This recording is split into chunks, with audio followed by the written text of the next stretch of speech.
This is the Londonderry Town Council meeting for Monday, July 20th, 2026. Could everyone please stand for the pledge? Allegiance to the flag of the United States of America and to the republic for which it stands, one nation, under God, indivisible, with liberty and justice for all.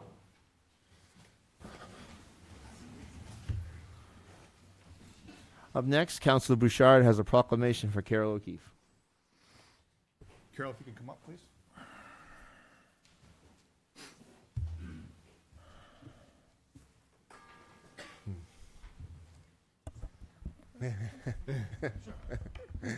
Carol, you're too young for this.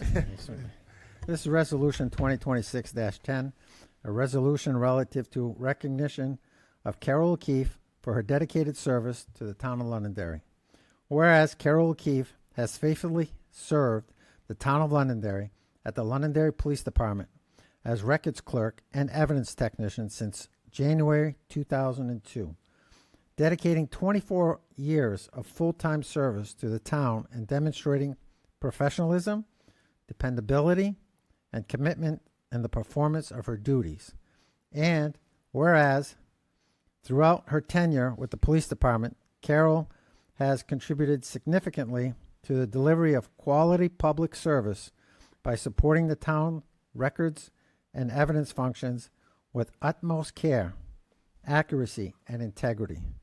And whereas Carol is truly an example of a model employee, earning the respect and appreciation of colleagues and residents through her integrity, teamwork, steady professionalism, and commitment to the community. And whereas after 24 years of dedicated full-time service, Carol O'Keefe's last day of full-time employment will be July 31st, 2026. And the town is grateful that she will continue to share her experience and dedication in a part-time capacity. And now, therefore, be it resolved by the Town Council and the Town of Londonderry hereby extends its sincere appreciation and gratitude to Carol O'Keefe for her dedicated service to the town and wishes her continued success, happiness, and fulfillment as she begins this chapter. Carol, I want to say thank you. I worked with you. It was amazing. You are a true dedicated employee to this town. Thank you. Thank you.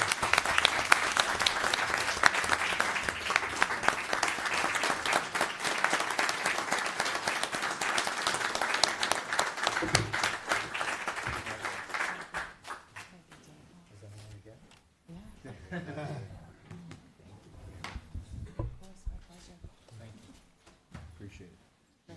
Yeah, great work. Thank you so much. Appreciate it. I won't embarrass you, I promise, and I'll be quick. Yeah. We often recognize spouses in police retirements, and not just because you're a patrol officer, but anyone who endures the life of a police department spouse is worth the recognition. So, Kevin, thank you, too, for sharing Carol with us for 24 years. She is an amazing woman. As you know, you picked right, and so did the PD back then. Dan, you said it right. She's a model employee, one of the best. Carol is the epitome of perfection for an employee. She shows up on time. She's never late. She stays late if needed. She never wavers. She's a model employee with doing the right thing, even when they're hard to do. She does this. When Carol came to me and told me that she was thinking about retiring, I almost started to cry, but I said to her, if I cry, she cries, and it's all going to fall apart. I do talk a lot, and I am emotional, but what people don't know. But I love this woman. She's amazing. We will miss her, but I was able to have a long chat with the TM and get her to stay on part-time, because without her, we would fall apart. So we're going to navigate this for a little bit with her exit and try not to screw up the PD too bad while you're gone. So thank you for an amazing 24 years. Please. So, it's not hard to come to work for 24 years and to do a really good job, because I work with some excellent people that get up every day in all kinds of weather. I'm in a climate-controlled office, but I get to assist some of the best, and that is what keeps me going every day. That's what keeps me loving my job, because the professionals that I work with and the good people, it's a no-brainer, and I am honored to come back part-time, because I didn't want to completely leave, but I knew it was time for a switch. So, we have some very good people in this department, and I am very happy to stay on.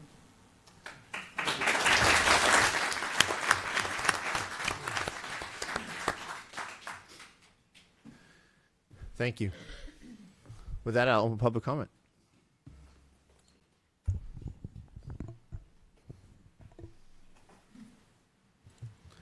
Good evening, Dennis. How are you tonight? Evening. Dennis Martin, 182 Pillsbury Road, Londonderry, New Hampshire. My comment's going to be very brief. The first one I'm going to make a comment is Councilor Deb Paul, I wish she was here so I could address her too, made a comment at the last meeting that the Blues Festival that I run is for profit. That's not true. There's nothing true about that. I have never, ever taken one penny.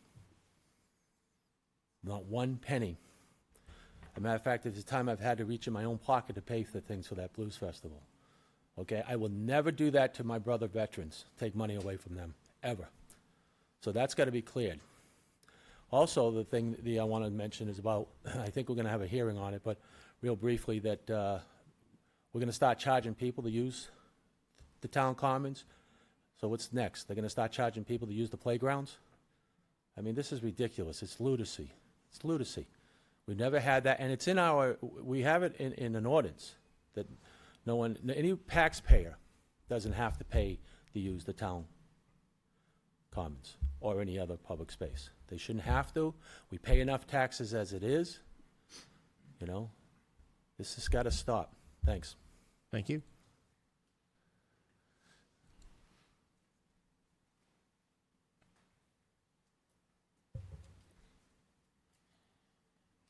Good evening, Richard. Good evening. Richard Belinsky, 89 Hall Road. I want to talk about something tonight that I'm sure has already gone around since this afternoon, because I see people here that are not normally here. I'll leave it at that. But there's 3 positions in this town that I find and believe are 24/7, 365 positions. Town manager, police chief, fire chief. I made it clear back when the new fire chief was hired that I didn't think the way the Leah contract was changed by the town manager was right. It was voted on a contract agreement that was done. The people voted it in, and on day 2 of that contract, it was changed by the town manager. To me, that shows no respect for the taxpayers, the voters of this town, to do that when they voted it in, when he changed it. And what was done is the pay scale was changed for the first year from like 150,000 to 165. I may be off a few bucks. And the new fire chief was paid every penny of that. So basically, he got a $15,000 raise before he even started. Why do I have a problem with that? 1, the disrespect for the taxpayers. And 2, when is he going to make the, and I know he's here tonight and he can speak for himself, when is he going to make the commitment to this town? I got the minutes and the videos from the select board meetings in Orange, Mass. It's quite clear that he has dedicated nights and weekends to the town of Orange. So that means us as the primary employer are getting Monday through Friday, according to what he said in the video. That's nothing I said. I don't find that right. When is he going to move up here? We know that was the intent because there's a $10,000 moving stipend, or whatever you want to call it, built into the letter of agreement. And it was said that they were looking forward to moving here. I went on the MLS and Zillow and a couple others. The house has never been listed yet. It's been 6 months. At one of their meetings, I forget the exact date down there, it was said that the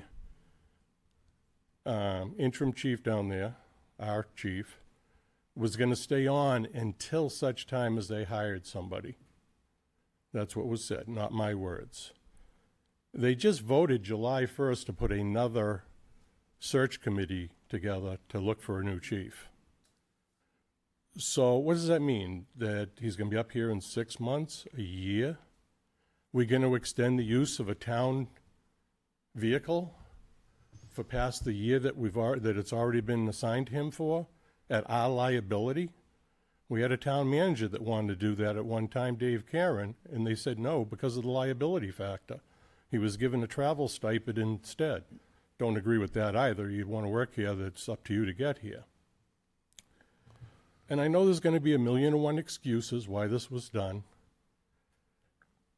But even their board of selectmen, and I guess they're going to a charter, they mentioned that, the lady that's on that board asked if she wasn't sure she was okay with the hours he could commit down there. The nights and weekends, as he stated. But they went along with it. So we're basically getting days. Is that what we're paying $165,000 for? $15,000 over what the Leah contract was? You wonder why there's problems in this town? Because there's no regard for what the voters voted in this town. I had a conversation with our town manager before he started here. Told me he was going to be open, transparent. Does this board remember in, I think it was February, I asked where the $131,000 came from for the positions that were adjusted? I want to know the line items and how much. I haven't got an answer to that yet. I asked about the taxpayers' credit. Who's the one who decided not to do it after this board voted for it to be effective August 1st of last year? I was told nobody made a decision. Well, obviously somebody made a decision. It wasn't done by osmosis. And I had 3 or 4 other that I won't go into because it would take too long. I want to know when we're going to get a commitment, a full-time commitment from our fire chief. All right? If something goes wrong in this town, I want them available. He's an hour and a half away. It's like 80 miles, roughly. So, like some answers, although, quite frankly, I don't expect we'll get any. Thank you, Richard. And you can stop with the smirk. Oh, you're the one that has a smirk, sir. Good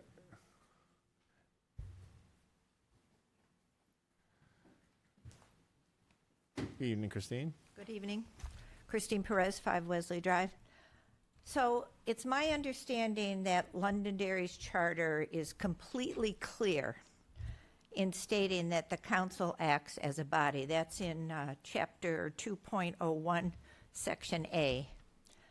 And that individual councilors may not interfere with town administration, Chapter 2.06, subsection C. Yet, public records show failed votes, retroactive approvals for attorneys, contacts with employees, and legal engagements that raise earnest questions about whether investigations and legal services were actually authorized. Was this done before any work already had been done? I'm asking, as others are, for the council to release relative votes, minutes, engagement letters, and directions that were actually given to lawyers. Or what complaint did you ask these lawyers to investigate? I ask you to stop using sealed sessions to obscure public accountability and to establish a neutral policy to determine whether charter violations have occurred. It's not about personalities. It's about restoring lawful process, protecting employees, and preserving public trust. I ask you to provide a response to this.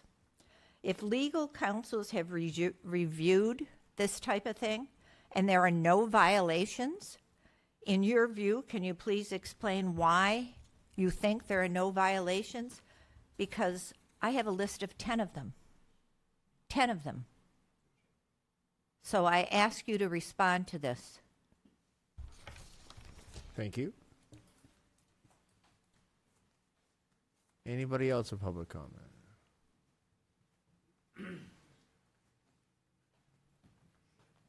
Good evening, John. Hey, John Farrell. Just give me a second here. I'm going to start my timer. First, so John Farrell, 4 Hancock Drive. Let me start my timer. Let's talk about the newspaper on Saturday and Sunday. So right in the middle of the Union Leader, it says, May Day in Londonderry. Those of you not familiar with Jimmy Lozon, who's our athletic director and our football coach, who is an inspirational person to our young people and everything else, has managed for the second year to bring Derek May from the New England Patriots here. Thousands of children were here. It was an amazing day. This is a big part about what Londonderry is all about. In the New Hampshire Magazine this month, a local resident named Megan Rogers wrote, "The lure of Londonderry. One of the fastest growing towns retains its friendly charm." Talks about Uber driver Neil, talks about the Lees, talks about Dr. Ellis, Linda Green, and a lot of other amazing people in town. This is what Londonderry is all about. It's all about these amazing people and everything else. For years, I've served this community. Never seen anything like this. Every week, you talk to people in the state. I even talk to some people who are very high in the state, and they're sad about what's being controlled here in some sort of narrative here in the Union Leader. And it seems like it's only a handful of people or one person talking to this reporter here at the Union Leader. It's amazing. And then we have the local newspaper, in which the bylines are the Paul family. I mean, Chris Paul and Deb Paul. She's not here. I'd say it if she was here. Obviously, they're writing articles together about things that are not what Londonderry is all about. Here's what we forget. There was an election in March. 2 people ran for who are sitting here on the council. 2 other people, Perez and Roy, ran, and one councilor took out ads in the local newspaper to support them, and the other councilor owns the newspaper. The people they supported lost by 700 to 1,000 votes. Ladies and gentlemen, they call that a landslide. And those same people who supported them are still here complaining about all these different things. That's not what Londonderry is about. It's not what we want to be as a community. People were elected by overwhelming majorities. Let's remember something about acting as a body. Congress acts as a body. The only recent 100-0 vote I could find in the Senate was the approval of Marco Rubio as the Secretary of State. Guess what? They don't agree about everything. It's amazing. Go to Concord. Find me a 400-0 vote other than one to adjourn. They don't agree about everything, yet they do this all and act as a body. You are acting as a body, whether it's 4-1, 3-2, 5-0. All these non-meeting and non-public meetings, I actually know what they are. I actually know sort of what goes on. Some of you actually talk about what goes on in those meetings. That's disgraceful and disgusting. You're supposed to be in there solving the community's issues and everything else. This nonsense needs to stop. Opinion paper, as one resident came up here and said, this one, the local one, written by a husband and wife. This one trying to control the narrative in the Union Leader with a young reporter at the Union Leader. It's about Derek May coming here. It's about people loving this community. That's what this is about. It's about the lure of Londonderry. And here's something I'm going to do that's going to shock everybody. Richard, don't fall out of your chair. Richard Polinsky's right. And when a man's right, he's right. Richard and I have not agreed about things over the years, but he's right about things. He's been coming up here for months, and I've been asking questions. Nobody answers. You know what? He's right. It's about being truthful. You know what? You can work through any issue. The fire chief thing, the town of Orange knew all about it. He's probably a great guy. Why didn't we just tell the truth? Why don't we tell the truth about all this stuff? Because that's what it's about. Simply tell the truth, because we're not doing anything overly amazing here. It's about 5 things. Provide the services to the community. Police, fire, protect the children in the school, plow the roads, take out the trash, do the things that are right. And Richard, Thank you. And one last thing, and remind me by looking back there. The blues concert, I have all the information. We looked into that.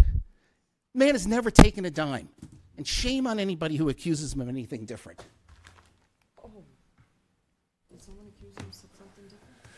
Thank you. Good evening, Mike. How are you? I'm good, thank you, Good. Mr. Chairman. Mike Speltz, 18 Sugar Plum Lane. I had two comments, and they both refer to items that are on your agenda this evening, but are not public hearings. So am I on the right track to make those comments now? Yes, sir. The first one has to do with the agenda item concerning the solar panels on the roof of these buildings. And I urge you to take advantage of this opportunity. We're going to go through a budget cycle. We're going to agonize over how to provide all the service we provide, how to minimize our taxes. Well, here is a huge golden opportunity that we have that we can easily adopt. And, you know, you think, well, we got a 40-year capital asset. We're going to have it paid off in 7 years. And after that, it's just all gravy. That sounds good. But in fact, the way we budget, the electricity bill is in the operating budget. We will start saving money the day those panels turn on. So it's just a no-brainer to me. So I hope that you're going to adopt that measure. The second thing I wanted to talk about was the strategic plan.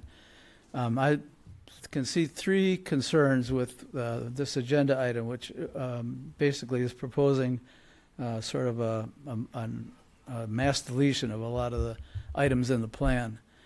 The first problem, if we adopted it whole cloth exactly the way it's been proposed tonight, which it says discuss and adopt, so I assume that could happen, it would be incoherent. There are tasks that don't have indicators, so we wouldn't know when we were done. There are indicators that aren't falling under tasks, so we wouldn't know the strategy that's going to be around them to make things happen. So I think that is a problem. Secondly, this decision that you may make tonight is the result of many months of effort on the part of the town staff and the part of boards and commissions, including the boards that I serve on, the Conservation Commission and the Utility Committee. We worked hard at those. And I know from my interaction with the staff that my work falls under, they work hard on it. So I just can't imagine that in this last, leg of the journey, we're going to throw everything out that we just worked so hard on. It may be that it's not perfect. And if that's the case, we could talk about the individual issues. But, and this is the third problem, what we're being forced to look at tonight is all kinds of changes with no rationale for them. So for those three reasons, I urge you to either take the time to work through this with all the stakeholders, not just the discussion among yourselves, but work with all of the stakeholders, the commissions, the board, the staff, the town manager, and if there are problems, we could solve those problems. But let's not just throw everything out at once. I appreciate your time and attention. Thank you, sir.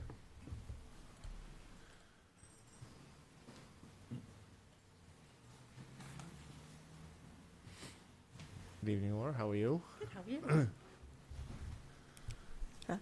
Good evening. My name is Laura Gandy. I'm an attorney with Divine, Millimet and Branch in Manchester, representing CC Properties, the owner of 2 Litchfield Road. Here to speak briefly about approval of consent items, item number G1, which is to certify the denial of an abatement for 2 Litchfield Road. This council is familiar with the property as we have been in front of you and other boards on multiple occasions, most recently with our request to terminate the historic preservation easement that was placed on the property back in 2006 under some unusual circumstances. We were then in front of both the planning board and this council again after an unusual request by this council to rezone the property without consultation or consent from the property owner from C3 to AR1 over the owner's objection. That matter, as this council knows, is currently in litigation. We filed with the assessing department a request for an abatement for all tax years under which my client owned the property, based primarily on the onerous and unreasonable burden of the historic preservation easement placed upon it by the town that severely limited, restricted, if not eliminated, all viable uses on the property without significant expenses and costs to my client. The request was based in large part on that restriction that severely diminished its value and development potential. The town agreed when it consented to the removal of the historic preservation easement and other various statements made by the town, to include those of the former town manager, Mike Malaguti, when he spoke of the economic viability or lack thereof with the historic preservation easement. As part of our abatement package, we included a letter from Cassandra Foley from Colliers, a very well-known and respected real estate firm in the state. And she states, I was hired by Richard Flyer and listed his property on 3/6/2023. Based on extended marketing efforts and direct buyer feedback, I was unable to identify a willing buyer prepared to purchase the property subject to the historic preservation easement. In my professional opinion, the easement renders the property functionally unsaleable in the open market. I have attached an MLS listing sheet showing that I had the property listed for 582 days. I had dozens of showings and interested parties that immediately lost interest when they became aware of the easement. The recorded easement contains unusually broad and perpetual restrictions that materially limit ownership rights, redevelopment flexibility, financial options, and assurability. And then she goes on to say, as her conclusion, in my professional opinion, the recorded historic preservation easement has reduced the property's market value to effectively zero, as the rights retained by the ownership are so limited that no economically rational buyer would purchase the property under the current restrictions. We included that as part of our abatement. It came back that this town decided to deny the abatement request. And again, this is a unique request. It's not a typical request that the assessing department receives based on the historic preservation easement and other different things that have been happening with this property. So we are asking that this council remove that item from the consent item, delay certification of the denial, instruct the town manager to work with the assessing department to come up with a reasonable number representing a significant abatement as requested in our abatement application. Thank you. Thank you. Anybody else in public comment? Good evening, sir. How are you tonight? Good evening, Mr. Chairman, rest of the council. I've got some good updates for us town-wise. I wanted to share with you folks. We have carpet on site and started install on Saturday in the library for phase 1. Hopefully everything goes well, and last phase will be completed third week of August to the fourth week, and then the final cleaning and mold testing for operational use right around Labor Day. So it's taken a little bit of finessing on scheduling and product, but Donna Plant and her staff have done a great job watching out over this project and putting some pressure onto the suppliers. As you can see next door, some of you haven't seen, the foundation got placed on Friday. Crew were here Saturday cleaning up, just got to close in a piece. If all goes well, we'll have a slab placement early August, and walls should start being put up second week of August, framing. to go with that, I will hit on what Mr. Speltz said earlier about the solar project. We were, myself and my colleague Tim Porter, were involved with the phone conversations and the pricing for the solar projects between 3 roofs here in town, and the savings are so significant. It's be huge for the town to do that at this time, where we're doing our roof, and the town hall is at about 25 years old, 26 years old at its life expectancy, and the police station's about the same, and we know fire is having a problem with theirs. To do all 3, they're offering even actually a discounted rate, as you guys will review tonight. With the return, the ROI on this project really makes sense, so I hope you guys consider that. I know it's not a public hearing, and the funds are there. If the funds are there to do this at this time, I think it makes a lot of sense for us going forward. So I just wanted to shed some good light. I know it's been a long battle here. As Mr. Farrell said, we'd like to see things go the other direction for all of us. You guys are at wit's end most of your day, I assume, and evenings and that. Let's work to make this even better in Londonderry. I know we're all trying, and let's dig deep down inside and bring this community together by the leadership of U5 and show us how it's done. I appreciate that. Thank you. Thank you. Anybody else in public comment? Seeing none, I will close public comment. First, yes. Excuse me, Yeah. I'm sorry. That's all right.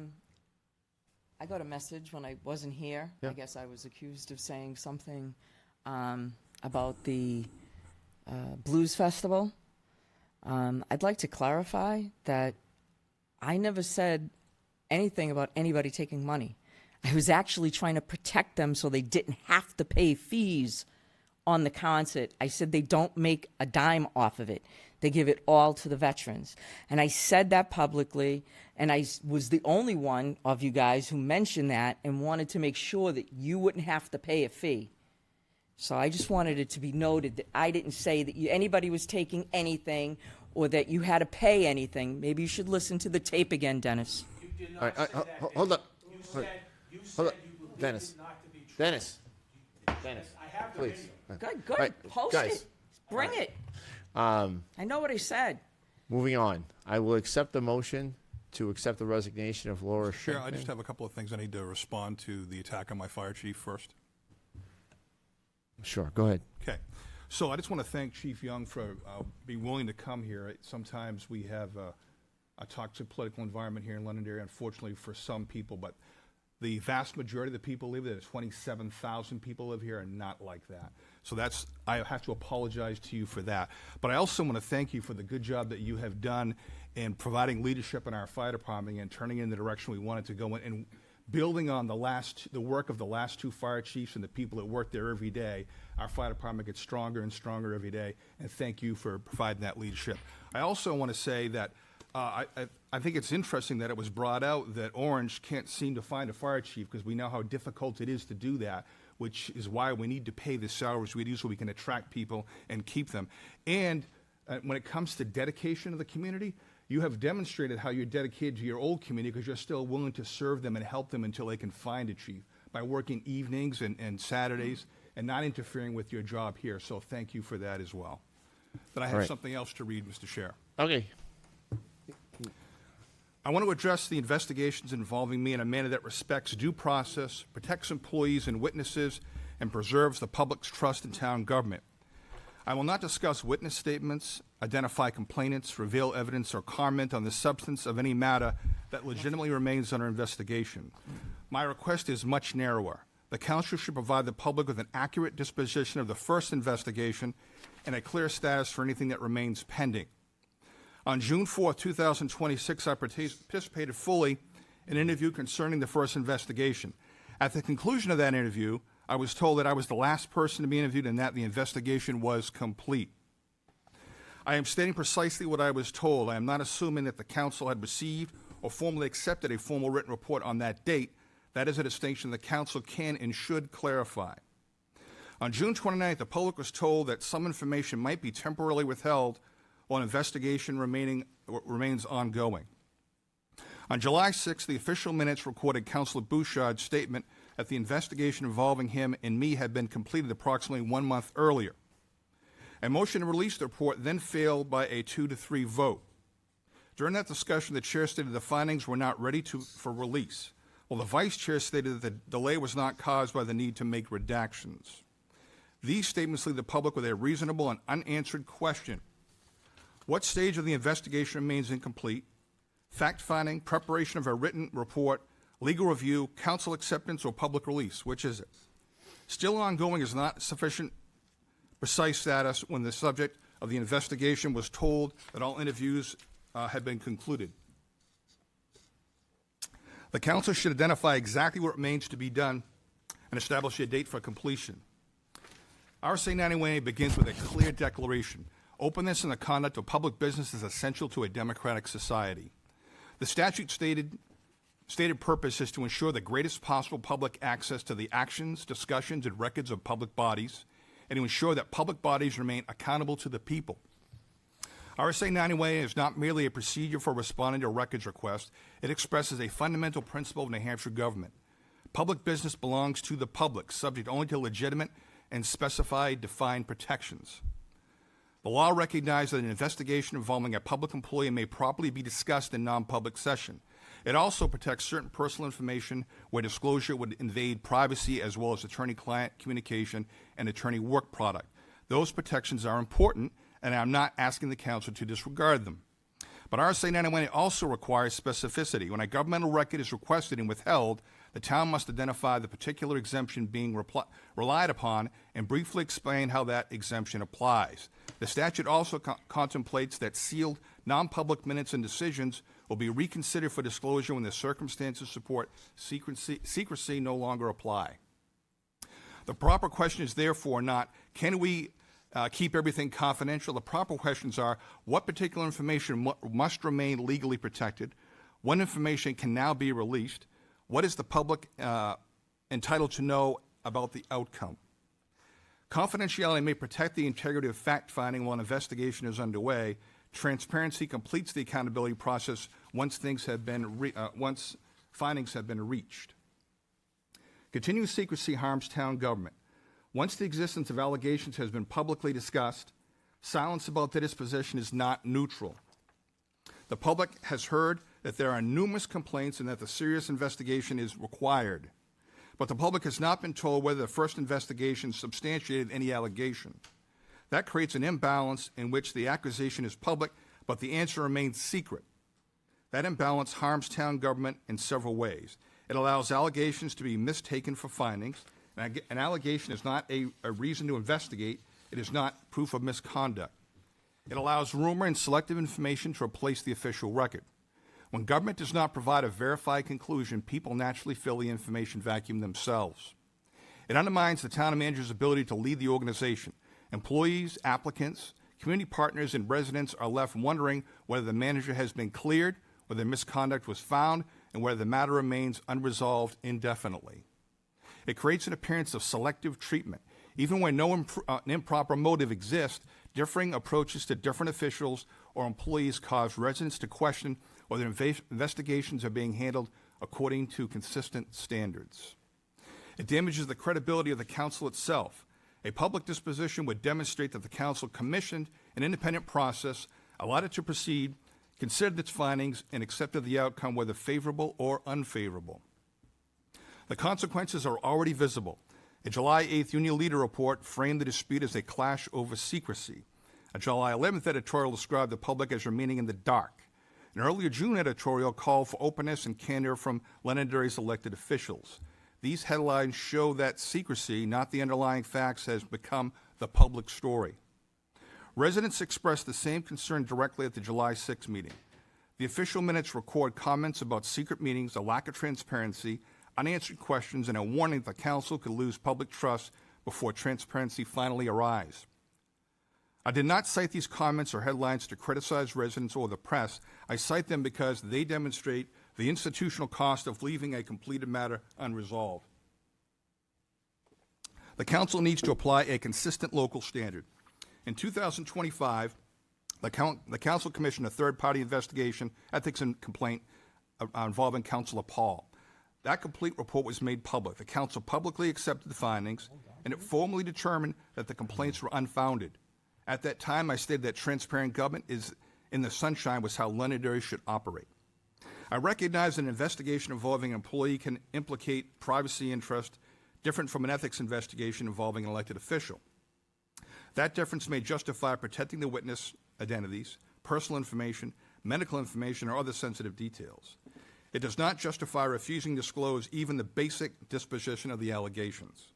The principle of transparency should apply consistently, even when I am the person being investigated. Public disposition is a minimum acceptable action.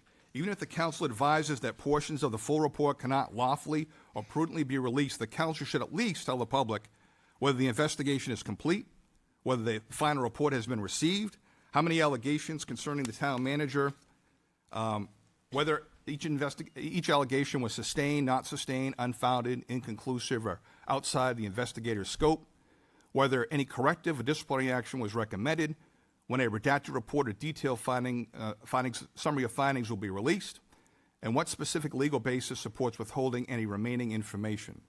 The word cleared should only be used if it accurately describes the findings. More precise terminology is preferable. If no allegation was substantiated, the council should say no allegation against the town manager was sustained. If the findings are mixed, the council should disclose that accurately. If the investigator did not reach a conclusion, the council should say that. I'm not asking the council to release information only if it is favorable to me. If an allegation was sustained, the public should be told that as well. Transparency must be outcome neutral. Specific request of the council. I respectfully request that the council take the following actions. 1, confirm publicly whether the fact-finding phase of the first investigation is complete. 2, state whether the council has received the investigator's final findings or report. 3, issue an allegation by allegation public disposition concerning the town manager. 4, direct council to complete a disclosure review within 5 days and release all portions of the report that may lawfully be disclosed using narrowly tailored redactions rather than withholding the entire document.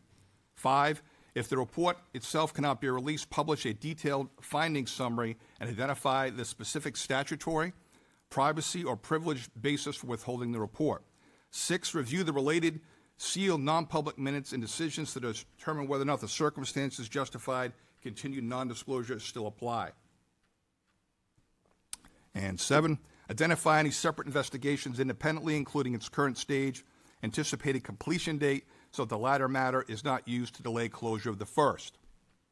In closing, I am not asking the council to expose a complainant, identify a witness, disclose private personal information, compromise any continuing investigation, or reveal privileged or legal advice. I'm asking the council to distinguish legitimate confidentiality from indefinite secrecy. The public deserves to know not simply that accusations were made, but what an independent investigation concluded. The complainants deserve confirmation that their concerns were reviewed. I deserve an accurate public disposition. The council deserves the opportunity to demonstrate that its process was fair, and town employees and residents deserve stable, credible government. An investigation serves accountability only when it reaches a documented conclusion. I cooperated fully with the first investigation. I respectfully ask the council to provide the public with its results and allow the town to move forward based on facts rather than speculation. Thank you. Chairman, point of order. Absolutely. Public comment is open. You didn't close it. I did close it. You did. I did close Close it. public comment? I did, Yeah, you sir. closed public comment. Why isn't this an agenda item? Okay. You really need to, you need to take Mr. this Chair. make this an agenda item if we're gonna have something like this come out here in public. Okay. Thank you, sir. Mr. Chair, I want to address some of this stuff as well. Good. Okay? I mean, I'm the subject of this investigation. Agenda item. Yeah. Yeah, it's just like, all right, I'm a subject of this investigation as well. I've asked for this to be released. I've questioned the legal bills. I've looked at the legal bills. On June 18th, the bill was for the first investigation, I come up with $5,437. July 17th bill is $6,412. That's $11,800. Does not include other attorney bills to review and oversee this investigation. You know, I don't understand why we're not disclosing this information. So I'll move that the Londonderry Town Council direct its legal counsel within 5 business days to complete a public disclosure review of the first investigative report involving the town manager, release all portions that may lawfully be disclosed with narrowly tailored redactions, issue a public allegation by allegation disposition, provide the specific legal basis and a brief explanation for each category of information withheld, and place review of the related sealed non-public minutes and decisions on the next public meeting agenda. That's my motion right now. Okay. I'll second that motion. Motion from Dan and a second from Deb. You know, Mr. Chair, this needs to come out. I mean, we get people's reputations are being affected, all right? Because, we're not disclosing it. We don't know, all right? I read one comment from the attorney that was sent to Mr. Douglas that we can't release the information from the first investigation because we're using it on the other investigations. What a bunch of bull that is, all right? And, you know, Mr. Faber says, well, Dan, you know what the results are. Yeah, I do know what the results are, all right? And if I disclose them, then I'm violating 91A. So that's why I can't disclose it, and it should come out. So, Dan, you know that this investigation pertains to multiple complaints and allegations of wrongdoing. Given the scope of the investigation and seriousness of the allegations, and a thorough investigation is necessary to ensure fairness is involved for all parties involved. This investigation must be kept confidential for reasons already discussed. There is no timeline for completion of the investigation, but the recommendations will soon be released to the public. So the first investigation has been completed, but when I got interviewed, he says, I got one more and then it's done. So, and we know what the results are, all 5 of us. So to say that we're still waiting, that's not true. It's just like when the veterans tax credit came about, okay? We were waiting for a legal opinion. We had a legal opinion. Okay. I don't know why we are just delaying this. So that's my motion. I just said to you why we were delaying it. Any further discussion? Just one thing. Yep. I want to clarify. All these accusations or whatever complaints, are they anonymous? The ones against... Are they anonymous? anonymous? The first investigation Against was the anonymous. ones we're talking about, you and Mulholland, are they anonymous? Yes, they are. Okay. Did the anonymous person say they wished, if anything was found, to go on the record? I'm not going to discuss No, it any it further. needs to be there. Ron, It can be there, but right you now can it's tell open me to not to talk. I'm not telling you not to Then, talk. I'm just then saying that I'm remove not me gonna from the respond. meeting if you don't want me to talk. Just trying to advise you not I'm to. just trying to advise you not to speak because you know you're not supposed I to can speak. say this. Okay. This has all been out in the public. Okay. Is that not true? I am not going to respond. You don't know if this complaint is anonymous or not, Ron, is what you're saying. I'm saying the town council has no comment on pending investigations. It's not pending. It's settled. What a bunch of crock. Unbelievable. Unbelievable. Just do the business of the town in public like it should be done. I am. No, you're not. But it's No, you're not. any further discussion. All those in favor say aye. Aye. All those any opposed? Opposed. Chair votes no. All right. Now, moving on with the rest of the business here. I will accept the motion to accept the resignation of Laura Schenkman. So moved. Second. All those any discussion? All those in favor say aye. Aye. Aye. Any opposed? Chair votes in the affirmative. Laura, thank you for your service. Up next, we have a public hearing to receive and discuss input of unanticipated revenue from the Londonderry School District. And We were doing oh, sorry, you're right. I'm sorry, you're right. I'm Ask sorry. the people in the back to stop talking. Could everyone please stop talking? Thank you. And thank you, Dan, for reminding me. The Senior Resource Committee did ask to be moved up, and I did So if the Senior Resource Committee would like to come up and discuss the proposal from the Senior Resource Committee regarding a CART project.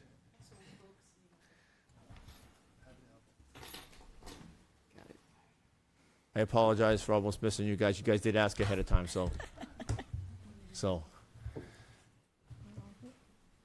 My name is Marianne Ryan. I'm going to speak for the Senior Resource Committee, of which I'm a member. Londonderry residents have enjoyed more than 13 years of bus service provided by CART, and it has proven to be of great value to so many. Now it is time for the next step. As a result of the voters approving the $5 registration fee, we can now increase CART service hours. The current hours are Monday through Friday, 8 a.m. to 4:30 p.m. The new expanded service would be for Monday through Friday, 8 a.m. to 7:30 p.m., and Saturday from 8:30 a.m. to 3:30 p.m. In order to maintain Londonderry's current services with CART and to make the above improvements, it is anticipated it will require a withdrawal from the Municipal Transportation Improvement Fund. Funds required for current base services will be $67,509. This amount may be paid in quarterly installments. Expanded service will be for a cost of $33,510. That's the town's share, paying 50%. And the federal share is also $33,510. The total first payment may be $50,388 for a total annual cost of $101,019. These costs are based on annual costs. Once the start date is established, we'll know the exact cost for the expanded hours. Now, some of the people who use CART regularly would have loved to have come before the committee to explain why it's so necessary.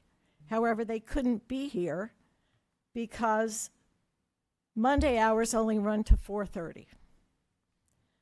So instead, we have a video for you to see. That way, we are bringing them to you.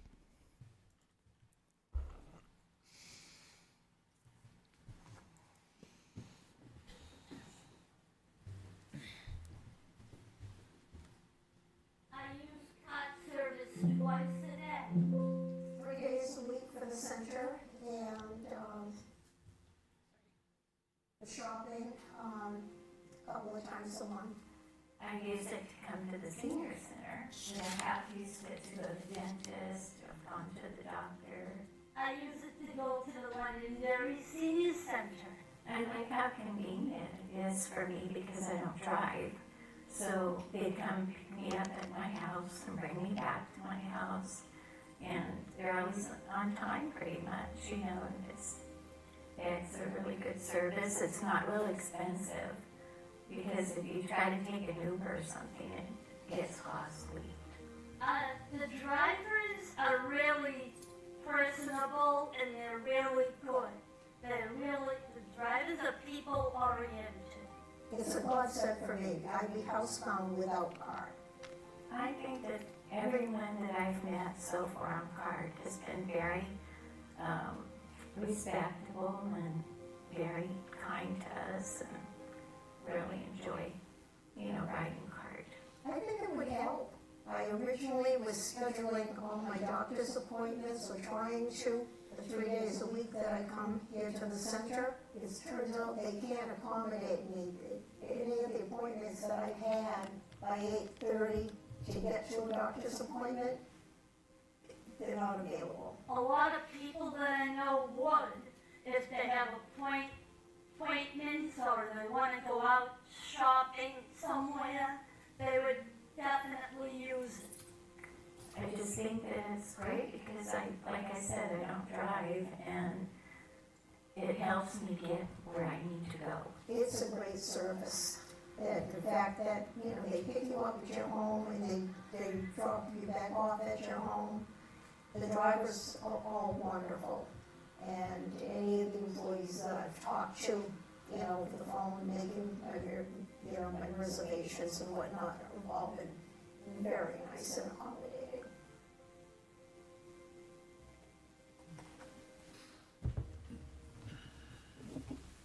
So I hope you appreciate, we all hope you appreciate the benefit the extended service will bring to the community. Thank you. Thank you. Mr. Chair. Yep. Being their liaison, I want to say that I have known people, older people, at some point where you have to give up your license and you can't drive. And it's difficult for them. And this provides a great service to those individuals. I like the fact they're extending it till 7:30 at night, Monday through Friday. I think it'd be nice if we could extend it even longer on Saturday. Maybe you could look at that, and maybe add a Sunday time in there. When this warrant article came forward during the budget process, it was discussed. That's what this was for, to provide transportation for our seniors. So I think this is a great idea. I think we should move on this. And Sean, go ahead. I'd just like to thank the Senior Resource Committee. John, particularly, you've been in front of us for 2 years, and so here's a culmination of all the hard work and persistence that you put in for this. So thank you for that effort, and I think we're going to get to a better place for seniors in this community. I'll follow up with that, John. I think, it's been a 2-year process that you have not given up. So your steadfastness for the public and for this CART project has been very much appreciated, and I think the community is going to benefit from it. So, Mr. Chair. Go ahead, Ted. Do we have updated pricing for what it will be to include the Saturday hours?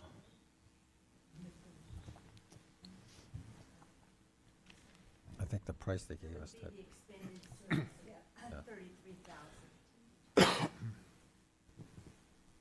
Yeah, the expanded service is $33,510. That's 50% paid by the town, and then the same amount paid by the federal government. Wonderful. Okay.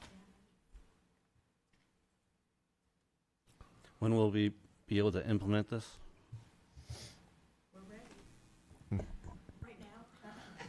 Counselors, we also do have representatives from CART on there if you have any questions. We have Ryan Renaud-Smith and Tracy Whitehead if you have any questions for them about this. I guess my question would be better off for our CART representatives. When will they be able to implement our expanded hours?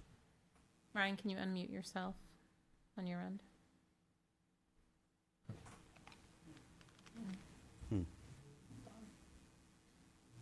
Can't quite hear him. Yeah, I can't.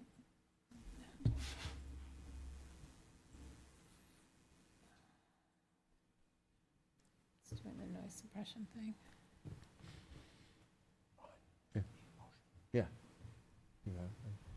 We'll just see if he can't answer Ted's question. We'll see.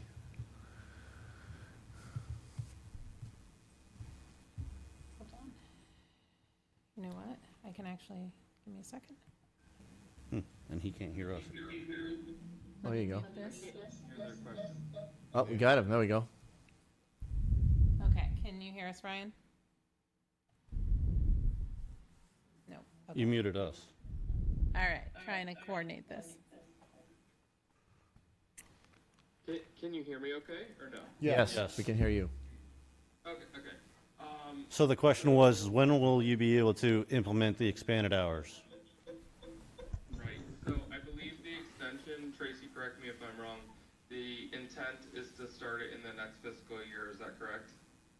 or, yeah, so it would be for, we could do it either in our fiscal year, which would be in next July, or, if this board has a different fiscal year, we could start it then. Our fiscal year had started July 1st. Did you get that? Hold on. Wonderful. I need to be able, say it again. Our fiscal year started July 1st. Okay, so I think the plan would be to start it, July of next year. Are we able to start it any sooner?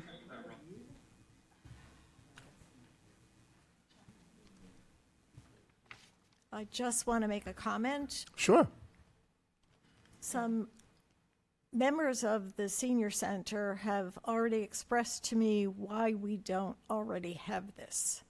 Yep. Since we're taking, the fee on the car registrations. So I don't know if you can ask this gentleman why we couldn't start it August 1st. Yeah, that's perfectly acceptable. I'm sorry, it's hard to hear, we can't hear you that well because of an echo. We can start it, after the approval of this meeting. It's something that could be started almost immediately. The goal was for this year, so it was just, our fiscal year's already started, but, we could start it at any point. We could extend it.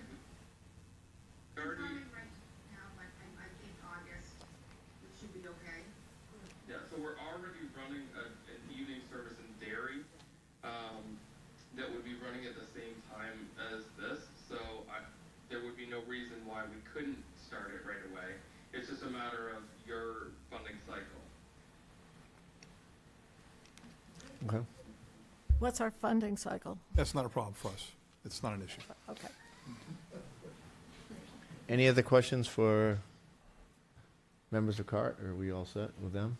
So I'll move that the Londonderry Town Council authorizes the town manager to negotiate and enter into an agreement with Manchester Transit to provide extended cart services as articulated in the agenda packet for July 20th, 2026 Town Council meeting packet.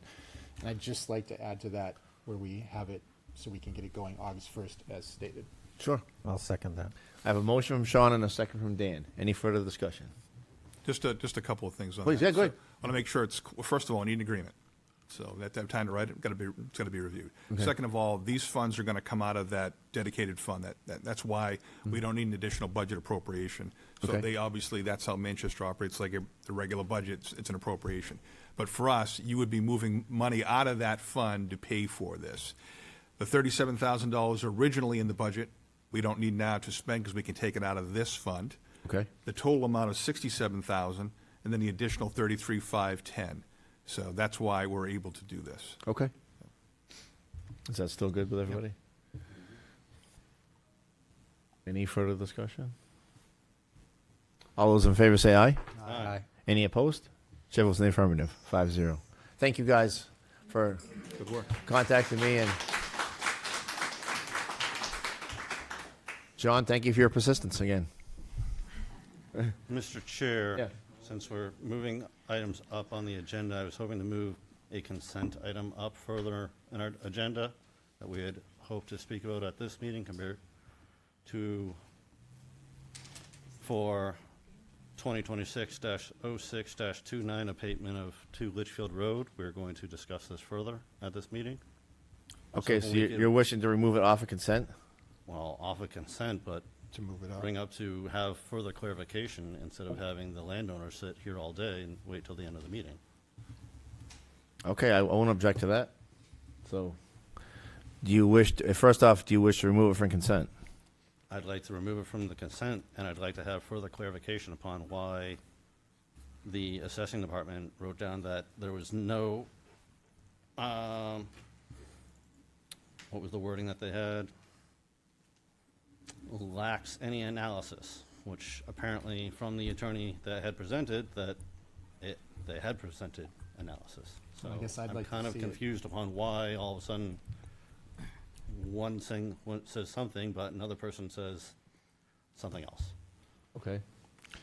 Sir, is that something that I know that you got back to us with Yeah. an answer, so is there any further information that Yeah, there's a stack about this big. That's why I sent that out to the council, said, is there any further question about that? The reason why they denied it is they said it had no property value whatsoever. Yep. And I got zero response from any counselor. I brought it up again this morning, Councilor Faber, with you, and yeah, I don't have the issues with that. So all of a sudden now you want to dig into that. So obviously I don't have that. I'm not prepared for that. I don't have staff here to do that. There's no all of a sudden. I mean, the attorney brought it up. She was talking about it right now. I heard that. I thought, you know, it's as long as Ted was bringing it up and talking about it, I'm like, it'd be nice to see the analysis. That's all. So what would you like to do, Ted? You want to postpone it to the next meeting and look at the analysis? Or? I'd like to postpone this further because we had said that we would discuss this at the next meeting, not offline. And that we would be given information in more of a presentation at this meeting. That's what was discussed about at the last meeting. I don't want to talk about this item being offline and being not transparent. Okay. All right, so I will schedule that for a future agenda item, and you wish to hear from assessing and any other documents that they have? That'd be wonderful. Okay. Because I thought they were going to be here. Okay. All right. Let me go back up here. All right. Up next, we have public hearing.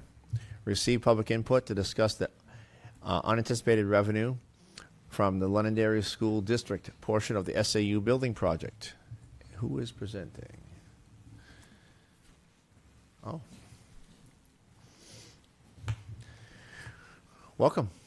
Thank you. You're stuck with me today. Yeah, I'm happy. That's good. Oh, welcome. Okay.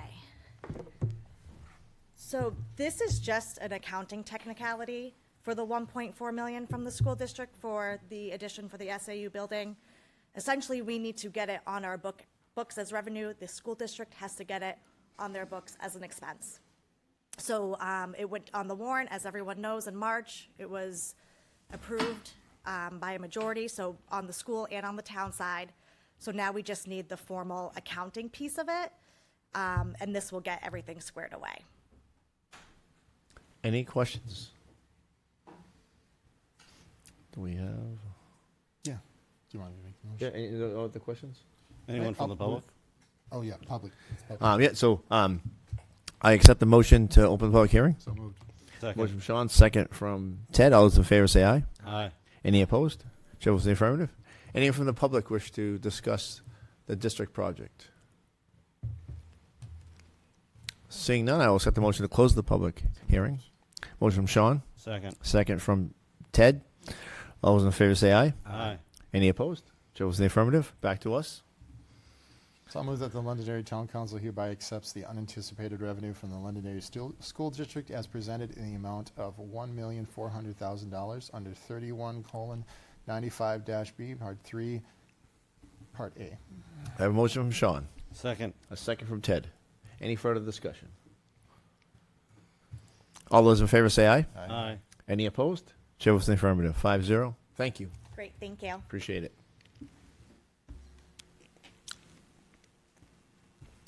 Up next, we have a public hearing to input and discuss municipal code adopting Chapter 15 fees.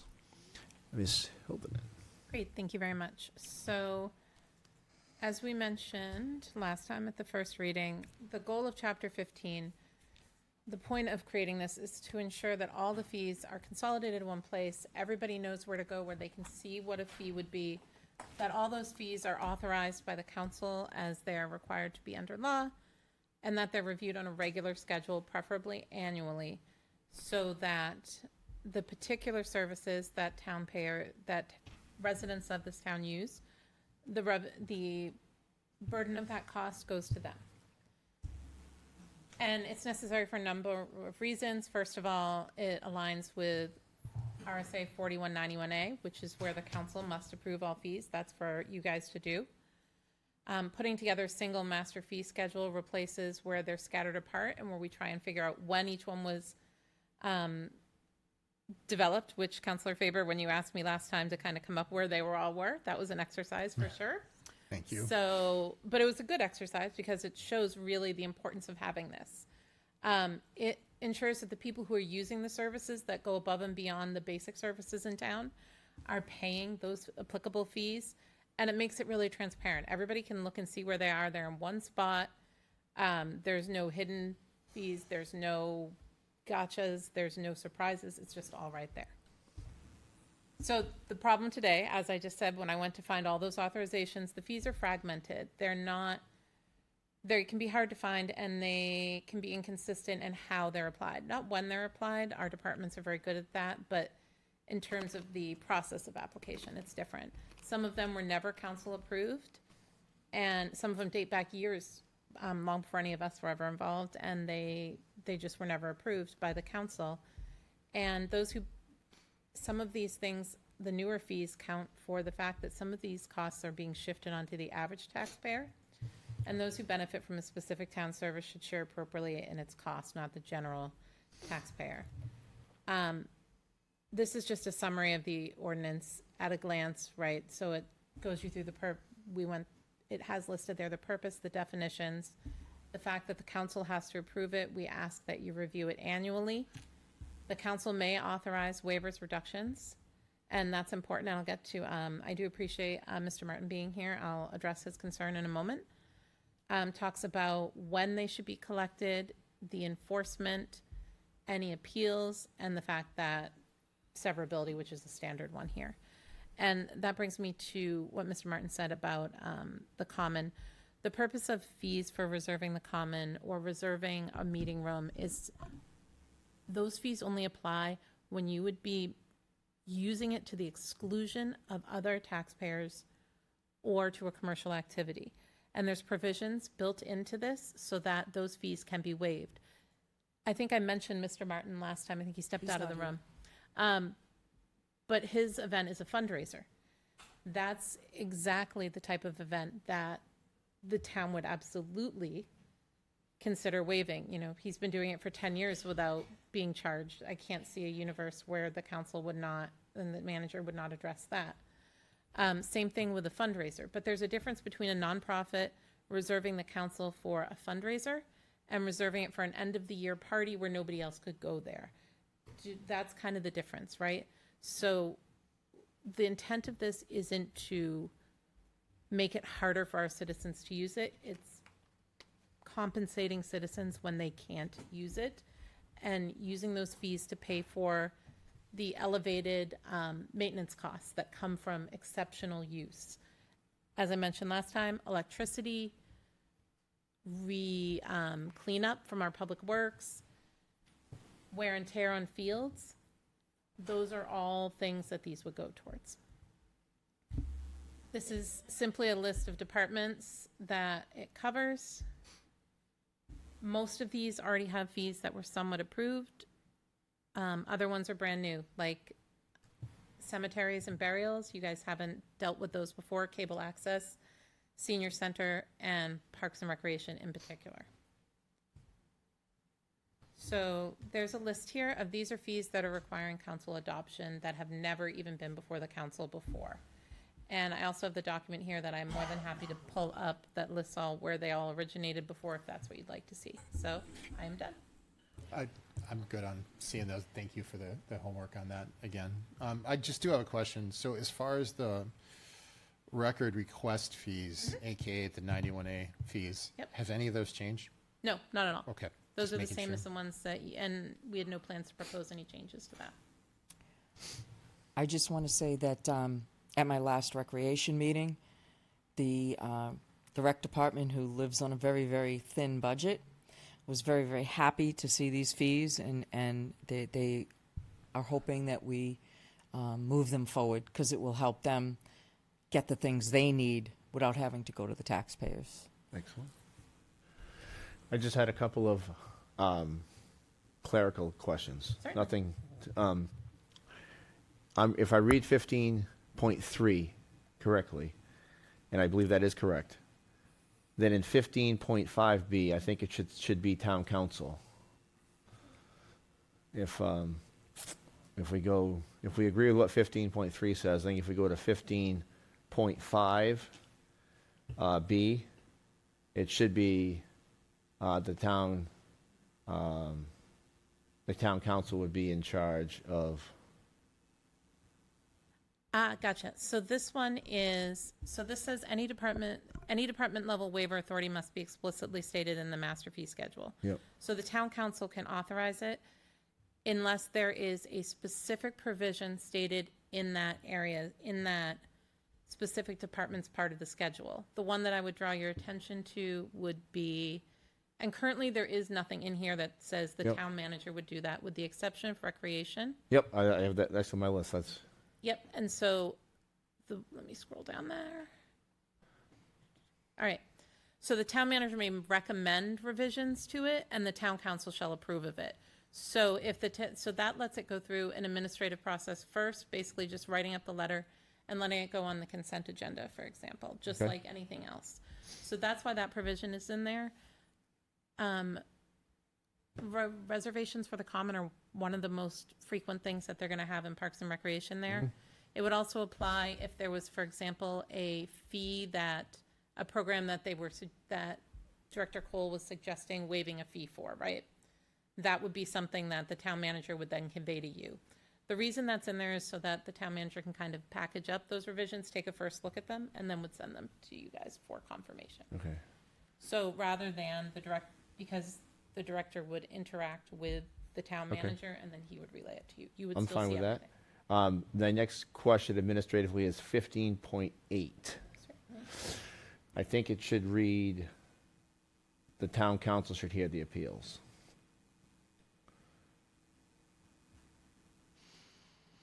My own personal feeling is that we hear other appeals, and I don't, why we wouldn't hear the appeals on this if somebody felt strongly that they were being charged. I think it should be heard by the town council.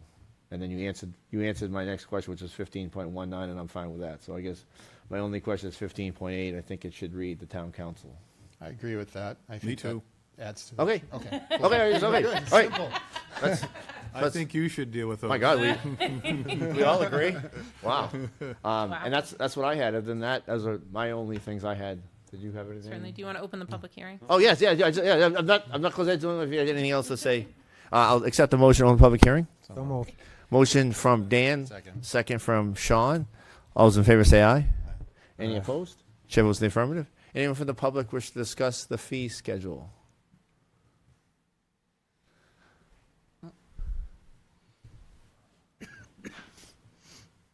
Well, it's 18 Sugar Plum Lane. Now I have an excuse why I didn't get back to my wife and doing all these. If you're going to do the change you just talked about, and you only meet every 2 weeks, your 15-day time limit could, depending on how the dates fall, could become problematic. So you might want to consider giving yourself an extra week. Okay. good Thank you. thinking. Appreciate that. Thank you. Yeah, because sometimes Yeah. you go 3 weeks. Yeah. Yeah. Thank you, Mike. That's a good suggestion. The only problem may arise with that one is, say, for example, if someone's doing work at their house and they did not agree with the fee that was happening, but they need to get the work done at their house, they need to get it resolved quickly. I think though the fee, yeah. it's not interrupting the work, it's the fee paid. So if you get it resolved and Yeah. you don't have to pay, if there's something wrong with the fee, okay, you get it refunded. But I don't think that stops work. It does. It does? Oh, yeah. So you can have emergency meetings to hear these appeals and those Sure. sorts of things throughout the summer and things like that. So I think that's what you should do. If we get Yeah. those, we can schedule a meeting within 24 hours. You can come in here and hear it as a council, and I think that's what you should do. Perfect. I think that makes more sense. Anybody else wish to speak on the fees? So just a quick question on that. So we get the public anyway. Oh. I'm going to close it and bring it back to us. That's fine. Anybody else? I'll accept the motion to close the public hearing. So move. Motion from Ted. Second. Second from Dan. All those in favor say aye. Aye. Any opposed? Chair votes in the affirmative. Back to us, Sean. Go ahead. So let's say I'm doing construction and I just want to get it out of the way and I don't want to wait and I just pay you the fee and then dispute it. So that still stops it? No, if they pay the fee, they can do that. Okay. I just wanted to make sure there's an avenue Right. for that. That's But what I was thinking. Some of those fees could be rather extensive. they can, And but- sometimes it's an administrative error, and I can easily take care of those, but I think this is a better process. You can come in, and you guys can address those on a regular basis. Any further discussion? I will say, Kirsten, you did a great job putting all this together for this. Thank you. Mr. Chair, I'll move that the Londonderry Town Council hereby approves ordinance 2026-10, adopting Chapter 15 of the Londonderry Municipal Code entitled Fees. I have a motion from Dan. As amended? Because. As amended. Okay. Thank you. So just to be clear, the amendment is that we're changing in 15.8, we're changing may appeal administratively to the town council or designee. Yes. And then with a written decision issued within 21 business days. Did we decide that? Or we decided we were going to do an emergency meeting if we had to, correct? Emergency meetings for people for that. Right, but you got to give yourself time. Oh, okay, to okay. do All right, that, so. So yes. Okay, cool. So those are the two adjustments. Yes. Town council and 21 days. Excellent, Correct. thank you. Do I have a second? Second. Second from Sean. Any further discussion? All those in favor say aye. Aye. Any opposed? Chair votes in the affirmative. And I want to thank you for all your work too. You really appreciate it, and thank you for getting us that Yes. fee schedule where they came from. So, all right, Motion to close the public hearings. we did. You did. We did, sir. Yep. Thought you had to do it again. No, we did. My apologies. No, that's all right. All right. Up next on the new business, receive a proposed plan, strategy, and timeline for the Reverend Morrison House and the Friends of the Reverend Morrison House. Are you speaking, Ray? Who's up? If you have questions, we're here to All right. Answer your questions. Does anybody have questions for David or Ray?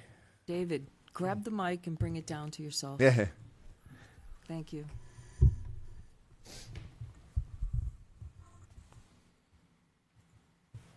Any questions?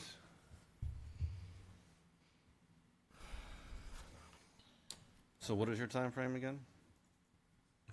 You've got the 3-month time frame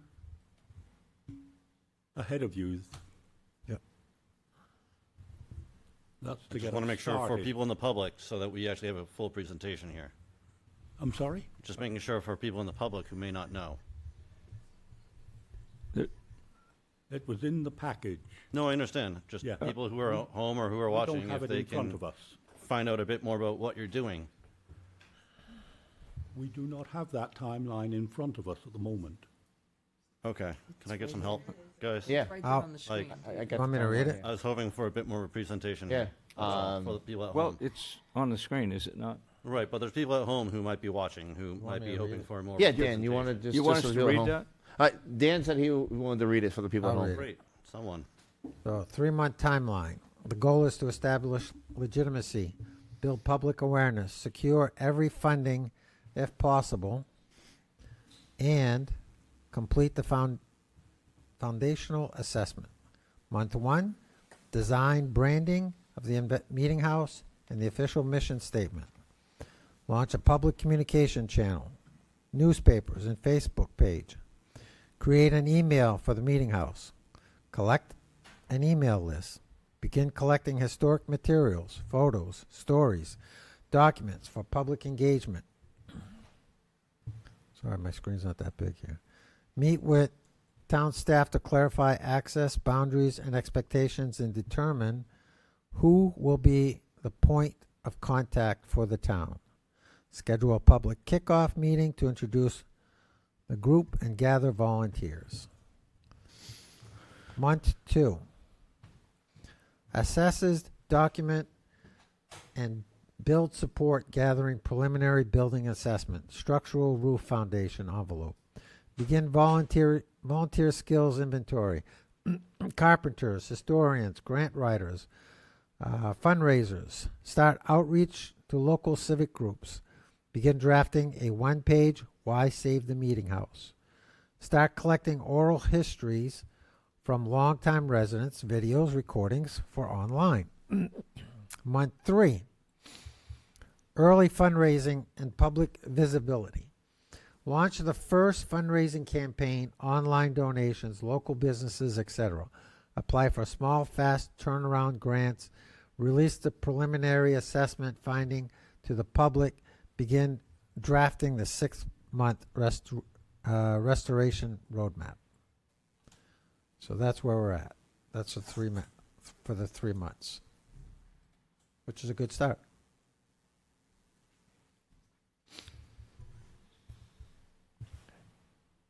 Any further questions? I looked at all the documents. I don't have an issue with it at all. I think it's a great idea that we have people that came forward and, you know, are going to take the charge on this and try to save it. And, you know, let's see what happens. Mr. Chair. Yeah, please go ahead. Just had one quick question. I apologize if this was asked when I was out of the room, but so you've got in month one the newspaper and Facebook page. Where's the cost going to come from? Did you guys raise funds already to kind of get an initial kickoff for some of this, or? We're waiting for council to give us the go-ahead before we can really start doing it. You know, this is a starting point. I mean, it's a town-owned building. You folks are in charge. We've been told to hold off on anything. We have presented, as we were requested to do, a 3 months plan. That's been read to you. The public is listening. And so we're waiting to move forward. We have a plan, and hopefully you will consider this as a good idea. We're perfectly willing to put in our time, and we would be willing to move forward on this if you allow us to do that. And we're hoping you think this is a good idea to save this very historic building. I think it's important for a lot of people in town, and so it's up to you folks to decide to allow us to move forward with this. I think, Sean, just to clarify something, is that they need the approval and the backing of the council before they go to any business. As a business owner, if they came up to me and said, hey, would you like to donate some money to it? Well, I don't want to donate money unless, you know, the council's going to back it and approve it. My point was after authorization. I guess I'm just assuming we're going to authorize it, but that was my point, was after that. That's At this point, we don't have the authorization. Yeah. Okay. If you allow us to move forward, we're perfectly willing to do that. We have a lot of contacts that we're waiting to move forward with, and we have some plans. So you plan on getting some early funding for that? That's the only thing, because when I saw that in there, I'm like, okay, that requires money in the first step. So that's why I was asking. Yeah, about if it. everything requires money.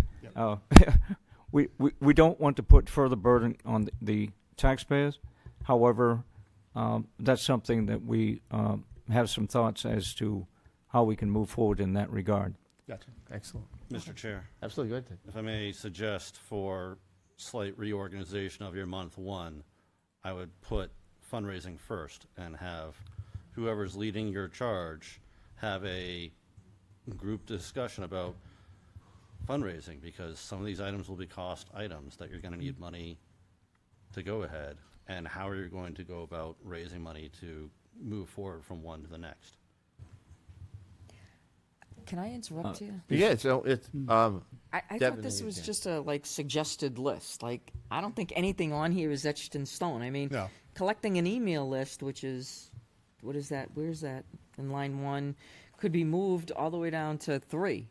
I mean, I think this is just to, they hope that within 3 months to accomplish, at least this is what I'm understanding, and they can't move any of this forward until we say, yes, we're willing to say your group is able to do this on our behalf. In other words, they can't go after. The only thing I would ask is that as you accomplish some of these goals, document them. Oh, absolutely. And then either email Kirsten or the town manager, or come here and do a little presentation and say, you know, we've accomplished 3 out of the, and that would be nice. Well, we fully intend to keep the town council, the town manager, the town informed as to how we're moving forward. That's good. But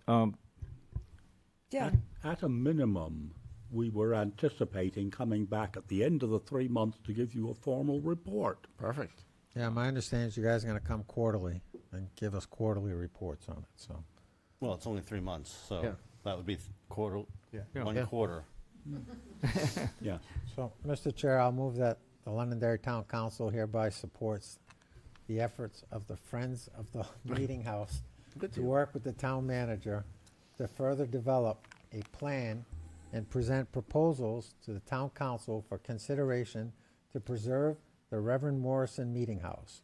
The Friends of the Meeting House are asked to present a status report to the town council on a quarterly basis regarding their work. Have a motion from Dan.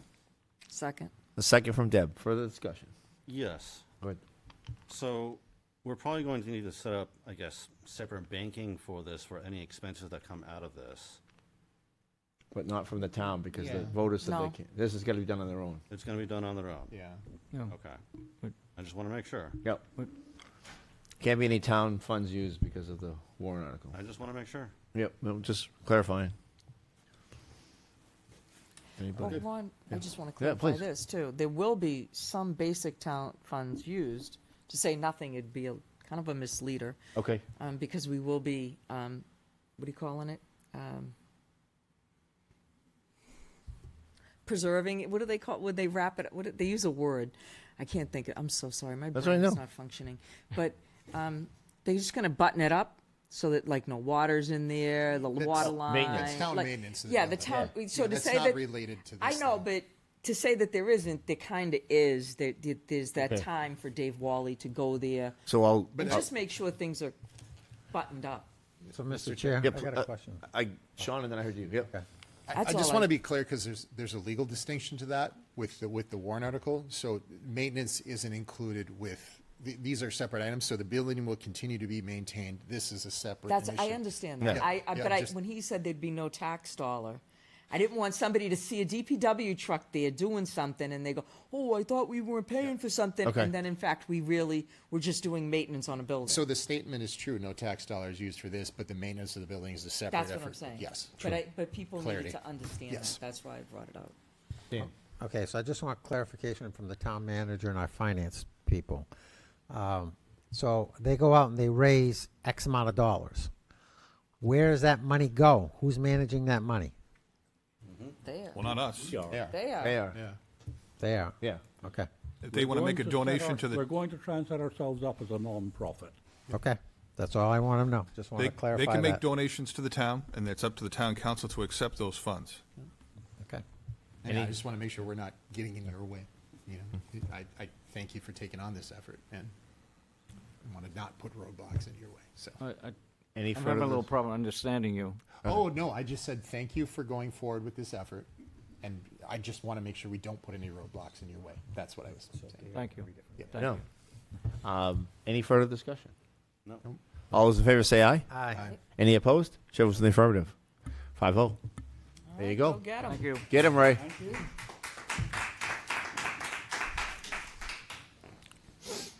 All right, we did that one.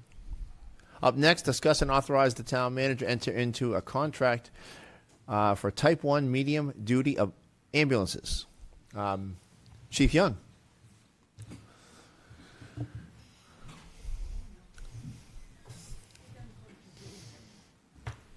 Good evening. Evening, Phil. Evening, James. Good evening.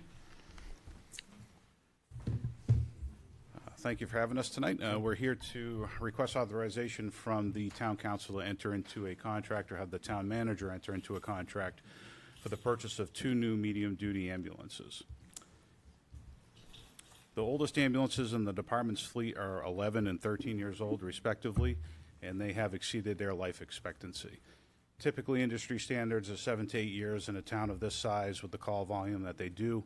In no circumstances should they be exceeding 10 years, and they've already exceeded that.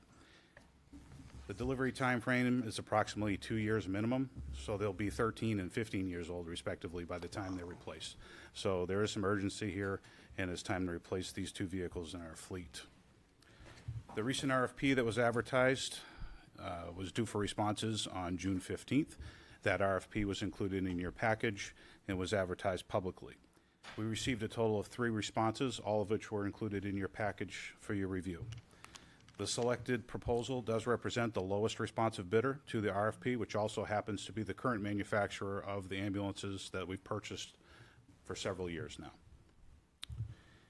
The funding request also includes the cost of the vehicle in addition to a new power stretcher for each ambulance, with a 7-year service agreement included in that. So for the large lifespan of that ambulance, most of the lifespan that'll be in service, there'll be a full service agreement for the power loading system for the stretcher as well as the stretcher itself, and also the installed radio equipment for each ambulance. And that brings the total for each truck to $477,810.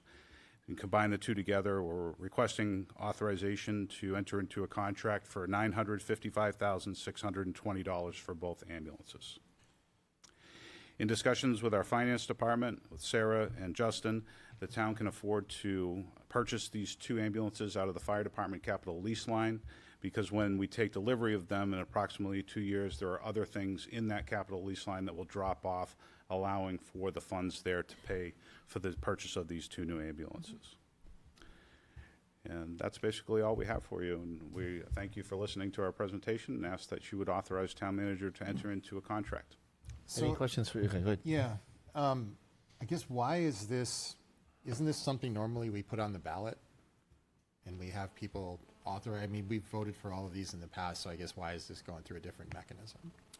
No, you use a capital lease line. You've been doing that historically. We have used it. Yeah, historically, Sean, prior to our 2 engines and actually not even the engines, we get approval from you guys for the 2 engines. The truck was the most recent, probably in the last. Maybe that's what I'm thinking.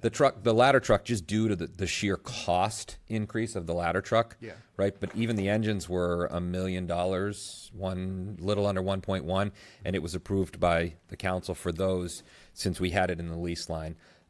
I've coming up on 20 years at the fire department, and I think the ladder truck and the last vehicle to be bought through a warrant article was probably in like 2008 or 9. Don't quote me on that, but it was a long time ago because we set the capital reserve lease lines to fall off when new vehicles were coming on so as not to incur new tax dollar costs. Okay. Someone was probably going to ask that offline. Absolutely, so I figured I'd take care of it right now. Yeah. So. I just want to say that I went through that same confusion. It's because when you're at the deliberative sessions, when you're doing your presentations about putting money into the funds, you mention all of these things that it will be used for. So you think in your head, that's what that's for. But it's really not. It's to go into the fund to be used for that. Do you know what I'm saying? Ergo, we put the warrant article for capital reserve funds for vehicles every year on the warrant article, and that's in place to then do this process, right? Okay. So I guess it's... Because I went through that one, yeah. Yep, just making sure. The last one on a warrant was the ladder truck. Yes, yeah, because of the sheer cost of that Right. now. But the 2 engines before were just brought to town council. Okay. Dan has a question. So, Chief, what happens to the old ambulances that we have now? Are we hanging on to them for any reason? So the fire department's plan is to retain 1. We currently have 4 ambulances. With the purchase of the 2 new ones, we already took delivery of a new one recently. We have another one that's out to be remounted on a new chassis. The existing box will be remounted on a new chassis. We're requesting authorization to purchase 2 new ones. And when we have all 4 of those that are in good condition, we have a solid fleet of ambulances, we will retain a 5th ambulance, the one that's in the best condition from our current fleet, as a mechanical spare only. So when a vehicle goes out for service, or we may lose it for an extended period of time, it will then fill in for that ambulance that is out of service. That is the department's overall goal, is to maintain 5 with 1 as a mechanical spare. The others will be disposed of in accordance with town policy, whether it be a public auction or whatever the established protocol is or procedure to dispose of town property in accordance with the town council's wishes. I just want to say that's a good plan to have, to hang on to, one of your better units as a backup for something. So. Yep. Every day we don't have an ambulance in service is potential revenue for the town loss, so we plan to keep 1 mechanical reserve in service at all times. Thank you. Ted, go ahead. What is our timeline of receiving these ambulances? 2 years minimum. So what is the quality of life of the ambulances that we have right now? Are they going to be able to make the next 2 more years? We sure hope so. We'll continue to maintain them. to the best of our ability, but that's why it's so important to get ahead of these things and get on an actual replacement schedule and not allow these things to exceed their lifespan. So we have a new one that came, 2 months ago? Yes. And then we, past administrations entered into a contract to remount a box off of a current ambulance onto a new chassis. We will be seeing that come in. That project was agreed upon in 2022, and we just saw it go out in May for the remount just due to the industry. That will be back in August, end of August timeframe, beginning of September. So in theory, we'll have two basically new ambulances from a chassis engine standpoint, right? The box is getting refurbed that goes in the back. So we'll have two, and then the other two, one will become the fourth reserve, or the fourth. It's not even a reserve because it goes out, but it'll be the fourth ambulance to go out the door, and then the second oldest will be the third ambulance. So we'll have two new ones running more So do we regularly. technically own all our ambulances right now, and they're not on the leasing plans? Is that what and we're holding on to one of them, so. So currently, they're Grab part the of our mic there if you would master there. lease. Grab the mic. Grab the mic. Oh, sorry. Thank you. So currently, they're part of our master lease, so they get packaged together. The remount will be on a new master lease, or not a new one, but the continuation of the one that was approved last summer, I believe. The ambulance that they just got, believe it or not, was part of a master lease before I even got here, and we just got it. So it's to no fault of, it's purely the industry of the lead times for these vehicles. So we're able to hold on to an ambulance that we're leasing? So remember, when you have like a lease for a governmental, it's a little bit different. It's not a lease like you have a lease for a car. It's like financing. So at the end, you have them. Now it's a little different with our cruisers. We do turn most of those in, but the ambulances we keep until. Right, yeah, I'm used to the cruiser program where we turn in the cruisers. Correct, yeah. So this is different. Okay. Yeah, yeah. When did we last lease these vehicles? So like I said, the last one that they just got was put on order before 2023. 2022 is when the one we just took receipt of a few months ago, completely brand new box chassis. We placed that order and the remount order together in 2022.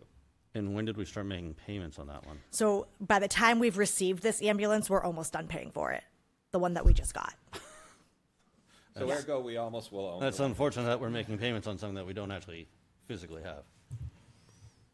Yes, but at the same time, the money's already been put aside for that. So we're paying for it. And then on the flip side, we're able to take these lead times and put money into our capital reserve funds.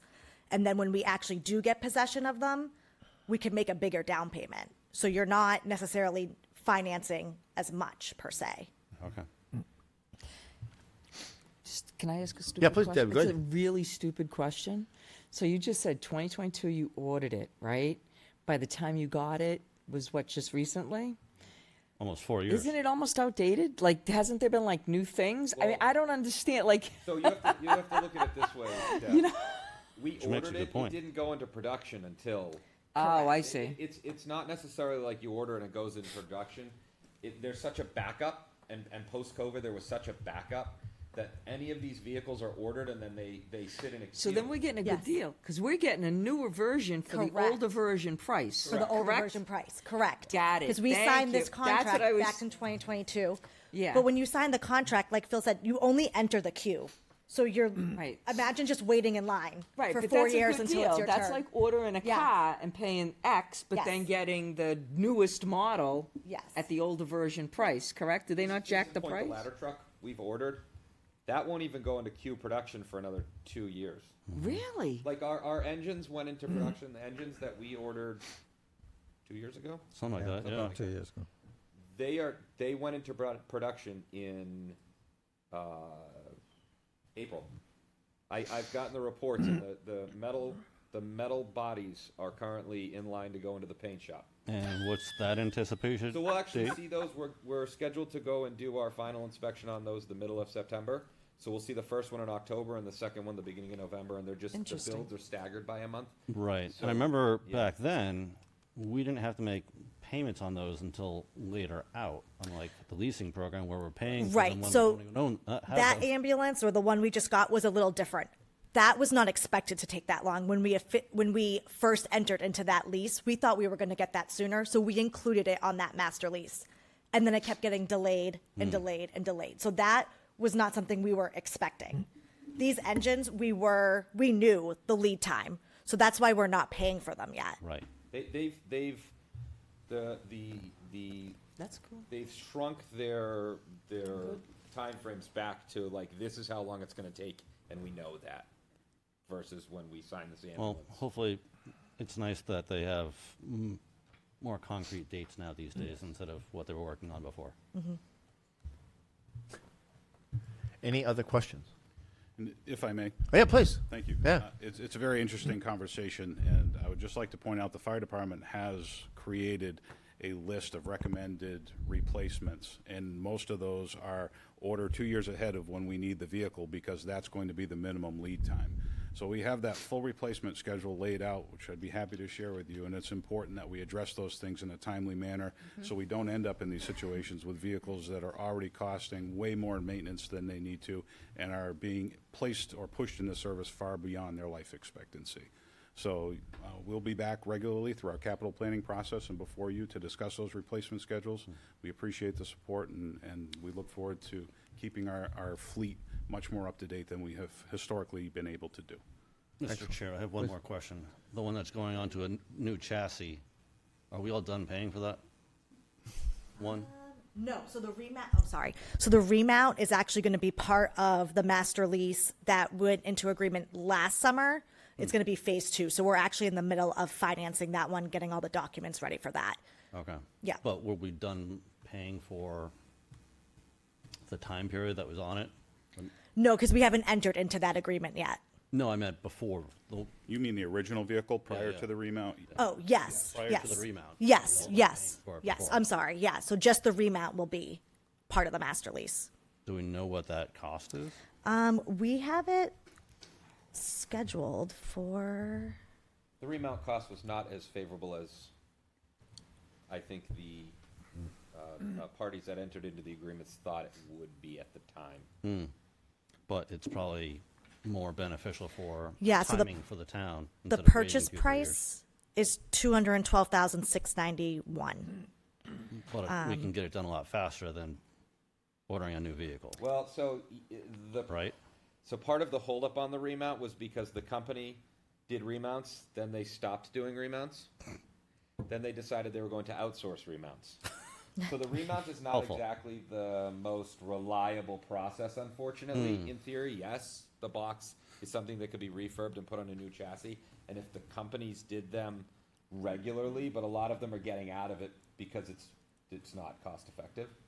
So we're one of the last few, so I've been told, going through this process of an agreement that happened for others. Yeah, so Did we sign on with them? it was around the same time as we ordered the new ambulance. Oh, geez. And we're Yeah. finally now getting to re-chassis Yeah. 4 years later. So again, and that, for the remount, we had similar issues where we got in the queue, then they took us out of the queue, we got back in the queue. So initially, when we entered into these agreements for both of these ambulances, the one we already have on hand and the remount, again, we did not We think. almost would have been better off at the time just ordering another ambulance. So right around when the chief started, I was in conversation with the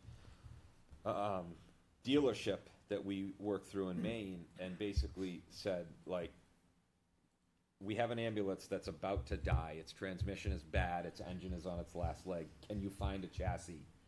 And they were able to find a chassis, and the remount company was willing to buy that chassis instead of waiting for whatever they were waiting for to come in, and it was the same chassis, to then move us up to get this process going because it's been so long, and they understood that. That's good. And I will say, as much as the lead times, it's unfortunate for the fire department because they have to continuously maintain vehicles that they probably won't have in service anymore. We have been able to plan with that capital reserve fund, putting that money away. So we have taken advantage of it as much as we could, although overall it's probably not the best place to be. Financially, it helps us because we can plan ahead and put money into those accounts. And I take it we receive favorable interest rates on these as well? Correct. On our capital reserve accounts, yes. Wonderful. Any further questions? No.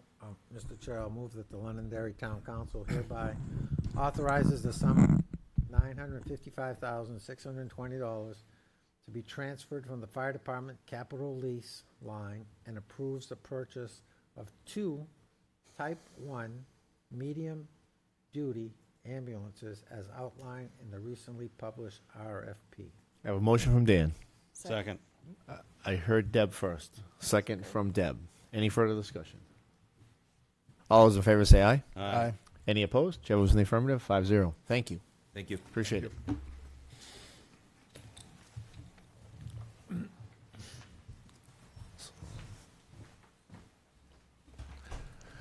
Up next, discuss and approve expenditures for renovations of the roofs of the police station, town hall, and fire station number 2, and authorize the transfer of funds from the expendable maintenance trust fund.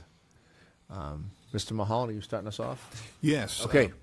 This was a discussion that occurred a while ago. We were looking at, obviously, we have the school district office building right behind us here that's being presently constructed, and we wanted to take advantage while that roof was here to see if they could also do the roofs on the police station and town hall as well. And REAR Construction went out and got bids for that, which I provided to you a couple weeks ago, plus they're also in the packet as well for the cost of those. We have obviously learned a hard lesson in the case of the library and fire station number 2 that deferred maintenance cost us more money at the end of the day, so we wanted to take advantage of that while those crews are deployed here. We do have leaks in the police station roof, which they did repair this last winter, but they've had them before, and there's visual roof damage. You can see shingles are missing, that sort of thing. Town hall, fortunately, we have not had any leaks yet, but we do have shingle damage, especially on that far corner over there, and these roofs are at the end of their life. So now's the time to do that. So that is being proposed. The total cost for that is $274,538 for those repairs. Also, at the same time, if you're going to do roofs, that's the time, if you're going to do solar, that you consider doing that. We got quotes for that for town hall, obviously the addition here for the school district office building, the police station, and the fire station. And as you can see in the proposals there, those the payback on those is pretty good for us. It's a good way for us to reduce costs, especially over that 25-year period and beyond. Again, pretty lucrative for us. The other part of that is this 30% tax rate credit, which is going to go away, so we have an opportunity to take advantage of that when we can. And if we don't take care of it now, we're not going to be able to do that. There are things like RECs, renewable energy credits, which we didn't include in there, but there's a small fee that we can get for those by selling those RECs, which we will do, but we didn't add that into the equation because those are going to be variable rates. They change, although they've been pretty steady for a while, but they do change here and there. We won't be able to take advantage of those until, obviously, next year when the system is up and running. So we're requesting the transfer of $815,215 from the Expendable Maintenance Trust Fund to be able to pay for this work, both of these projects, the roofs as well as the solar panels to be installed on the roofs for that. We're glad to answer any questions. We have folks from REARC and Granite State Solar here as well. There were a couple of sheets. There were some minor changes that were made in the cost, but they don't materially change, and which you have those. They were emailed to you today. Any questions? Go ahead, Deb. Maybe I missed it, Sean. I'm sorry. Kind of out of it. Did, what, was the library included in this? No, the library, we're doing the roof work on part of that roof, but that I meant the solar part. Right, no, not for the library. That roof is 8 years old, the part that's in the front that's south-facing or... Well, just so also, you know, the public should know that that's why we're not including them, because that's so, but would we do it in the future when that part needs to be redone? That'll be up to whoever's making these decisions. Okay, but that could be an option then, correct? Right. Ideally, again, you want to do it because you're making that investment. You don't want to put solar panels Right. and then take them off again when you have to do roof work. Right. So I you want to understand. do it, yeah, all at the same time. I understand. Thank you. I just was trying to think of getting, I could get, I'll say it's been a goal of mine to get to net zero for the town, and I think that would be great. All right. Thank you. Any other questions? I know that I reviewed the project, and I think it's very favorable for the town. So I think it's a good thing to move forward with. I think it's a positive for the town. It's something that needs to get done, and we can benefit in the long run from the solar panels. So I would like to see it move forward. Any further discussion? No, I agree with you. Okay. I need we need three separate motions, correct? I broke it up that way to make Yeah. it easier. Otherwise, Okay. you get a long motion. That's fine. I'm going to read the first one. Yeah, we'll do the, I'll move that the Londonderry Town Council hereby approves the expenditure of $274,538 for the roof repairs to the town hall and the police department. have a motion from Dan. Second. A second from Sean. Any further discussion? So, all those in favor say aye. Aye. Any opposed? Chair votes in the affirmative, 5-0. I'll move that next? the Londonderry Town Council hereby approves the expenditure of $540,677 for the installation of solar panels and related work on the town hall, including the school district addition, the police station, and fire station number 2. Motion from Dan. Second. Second from Deb. Any further discussion? All those in favor say aye. Aye. Any opposed? Chair votes in the affirmative, 5-0. And I'll move that the Londonderry Town Council hereby approves the transfer of $815,215 from the Expendable Maintenance Trust Fund for the approved expenditures to the general fund. Have a motion from Dan. Second. Second from Ted. Any further discussion? All those in favor say aye. Aye. Aye. Any opposed? Chair votes in the affirmative, 5-0. All right. Up next, the next item we're postponing to a future meeting. Per their request. Okay, yep, all right. Up next, discuss and authorize the town manager to execute an agreement with PA Law Group, the town regarding PFAS contamination in firefighter turnout gear. Mr. Mulholland. Yes, what we're looking at here is a potential, forming a class action lawsuit against those companies that produced the materials that go in firefighter turnout gear, not the companies that actually make it. They make it right here in New Hampshire, Globe. So they don't make the raw materials. That's made by other companies that do that, and those companies are aware of what was in the materials, and they sold them anyway. There's been a lot of litigation, as you're aware of, throughout the country on this. When this became apparent and there's reports on this, we took the immediate action to approve the replacement of all of our turnout gears for our firefighters and not continuing to use gear that is hazardous to their health. Apparently, we're the only community in the state, I've been told, that has done that, and we're obviously in a better position to be able to advocate for that. Other communities apparently are also interested in joining this class action lawsuit. They have not replaced their gear. So what we would be seeking is the replacement of that, and there's also damages and 3 times the damage at the federal level. So for us, if we enter into this class action lawsuit, there's no cost to us. The law firm would receive its payment to recover its legal cost if we're successful with that. This will probably take multiple years to do that.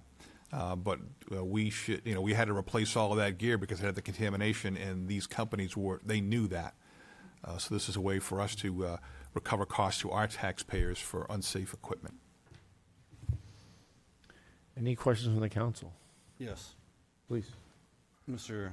Town Manager, you had mentioned that no one else has replaced their gear, but has anyone else signed on to this? Yeah, because we would be the lead, actually. We would be. Because we arguably have the best case. And you want to be the lead, right? Because you get the most money. You get the most amount, yes. Is this just for New Hampshire, or is this for anyone else across this country? There is litigation, I think they said in Idaho and maybe Montana, where there's litigation that's been filed already for this same type of situation. I'm surprised it hasn't gone to other states. Interesting. Well, yeah, in those 2 states, though, the litigation is underway. Right. But in New Hampshire, there is no present litigation that we're aware of. I guess I meant like Massachusetts or any of the other states. I think it'll be just a matter of time before that catches on, that people realize this. You saw the NIST report's pretty long in there. I didn't expect you to read it, but it provides you some backup anyway. This information is coming out, and it's becoming more apparent to everybody. Thank you. We've been given a preliminary of what we could potentially receive back. Well, you could get 3 times what is owed us, damages, those sorts of things. All the legal expenses covered, of course. And what is a total calculation of what we believe is owed to us? I don't have that number quite yet. Okay. Yeah. I can certainly get it to you, but. Thank you. All right. Go ahead, Deb. I just Let want you to say, folks know what yeah. I don't think we did. So. Yeah. I just want to say this is what happens when you're proactive as opposed to reactive. We as a town, we're proactive to say this is a bad chemical. We don't want people to get hurt. We want to protect them. And we, did the right thing. We didn't look at the money. We looked at what was right for our employees to protect them from something that was hazardous. And I guess that's karma, right? You did the right thing. We were proactive, not knowing we were going to get money back. And now the universe has kind of sent back this positive thing. And I think that's good. And we do want to be the lead, because when you are the lead, you do get the most amount of money before it starts drizzling away. So I'm happy we found this, and this is great. Go ahead, Dan. I just want to say, Mr. Chair, that for years I would go up to that microphone during the budget process, and I would ask that, the council find the money to replace that gear to protect our men and women. We had the MRI report come out, and we had a new town manager come in, and when that new town manager came in, he got together with Justin and Sarah, and they came up with a way to be able to find the money, finance it with the company to save the taxpayers some money and to protect our men and women. So I just want to say thank you for the town manager and our finance department and our fire department for being proactive. Any other discussion? I'd just like to say I think this is a net positive for the town. I think we are in the best position. I've reviewed all the documents myself, and I agree. I think we're in a good situation that we could have a very positive outcome here. So I am all in favor of this. I think this is a good thing for the town. It's good for us to try to recoup some of the damage that has happened from the PFAS. So I think one thing too, Mr. Chair, is to make point that we are not paying for legal. correct. Yeah, he said. So, I think that's a very important for the taxpayers. This does not cost the taxpayer any money. Right. We just receive benefit if we win. We win. Yep. Anything further? You want to read that one too? Right. Yeah. You can just All right. Put my glasses on. I'll move that the Londonderry Town Council hereby authorizes the town manager to execute our agreements with PA Law Group on a contingent basis to pursue claims for class action damages, compensation, and other relief relative to PFAS and firefighter protective clothing on behalf of the town. A motion from Dan. Second. Second from Deb. Any further discussion? All those in favor say aye. Aye. Any opposed? Chair votes in the affirmative, 5-0.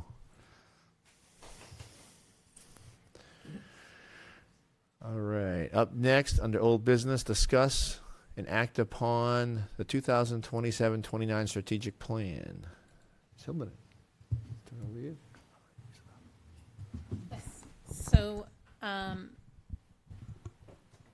after Councilor Combs submitted his edits last meeting, or 2 meetings ago, we did circulate them around to everybody who were stakeholders in the process. So we sent it out to the department heads, to senior staff, to boards, committees, and we made it available to anybody who requested for it and put it on the agenda for the general public, particularly those who participated in the process.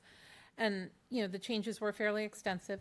There was somewhere in the neighborhood, I believe, of 88 deletions in there. So it was a lot to wade through. So what we did is we created a side-by-side comparison of all those changes so that people could see them in place of a red line document. Based on the feedback, I'll start with the recommendations and then go to the feedback.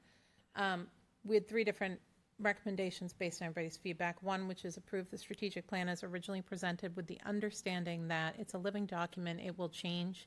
It doesn't have force of law, so nobody's gonna, there's not gonna be any violations or anything if we don't hit an objective the first time. It's what we are aiming to do, but we understand there will be some adjustments throughout. This is shiny and new to all of us. But the original one does set specific goals for clarity, transparency, collaboration, and shared direction, and makes that available to the community. So if the council does support the overall policy direction, we really encourage approving the plan, because that is what the people who would be approving it, they're the ones who submitted these. This isn't top down, this is bottom up. This is the people who are doing the work. The second option would be to approve all the functional areas and objectives of the strategic plan today that do not pertain to the planning board. And that's specifically because a lot of the adjustments and revisions that were suggested pertain to the planning board, and in particular the link between the strategic plan and the master plan. And the planning board did request that they would get the opportunity to discuss the revisions before they respectfully asked that they would get a chance to discuss them before they were put through. So that would be another option that the council could go for. The third one would be to schedule a public hearing on the strategic plan for August 17th. And that's if, obviously, and nobody is contending that it's not the council's right to make changes to the strategic plan. In fact, we expect it. We expect that there's, and we tried to make them as we went along when they were suggested. But with changes this significant, we would respectfully suggest that they should go back to the public and the stakeholders. I believe Mr. Speltz said that earlier today as well. Let them weigh in on it if the council wants to move forward with such significant deletions and amendments to the plan. We did get a significant amount of feedback back, and I kind of tried to pull it together for everybody.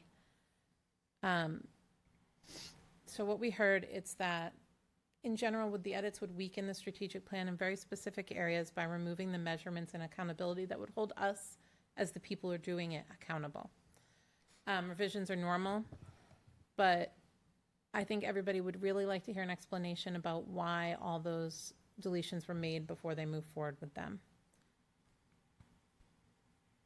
And I mentioned before the links to master plan and public engagement. Those seem to be the two most significant deletions as we went through. KPIs and benchmarks were not necessarily as strongly linked after the edits would be made if all of those were put through. Therefore, there would be, as Mr. Spelt said earlier, some action items without ways to measure it and some measurements not linked to action items. There'd be quite a few of those actually.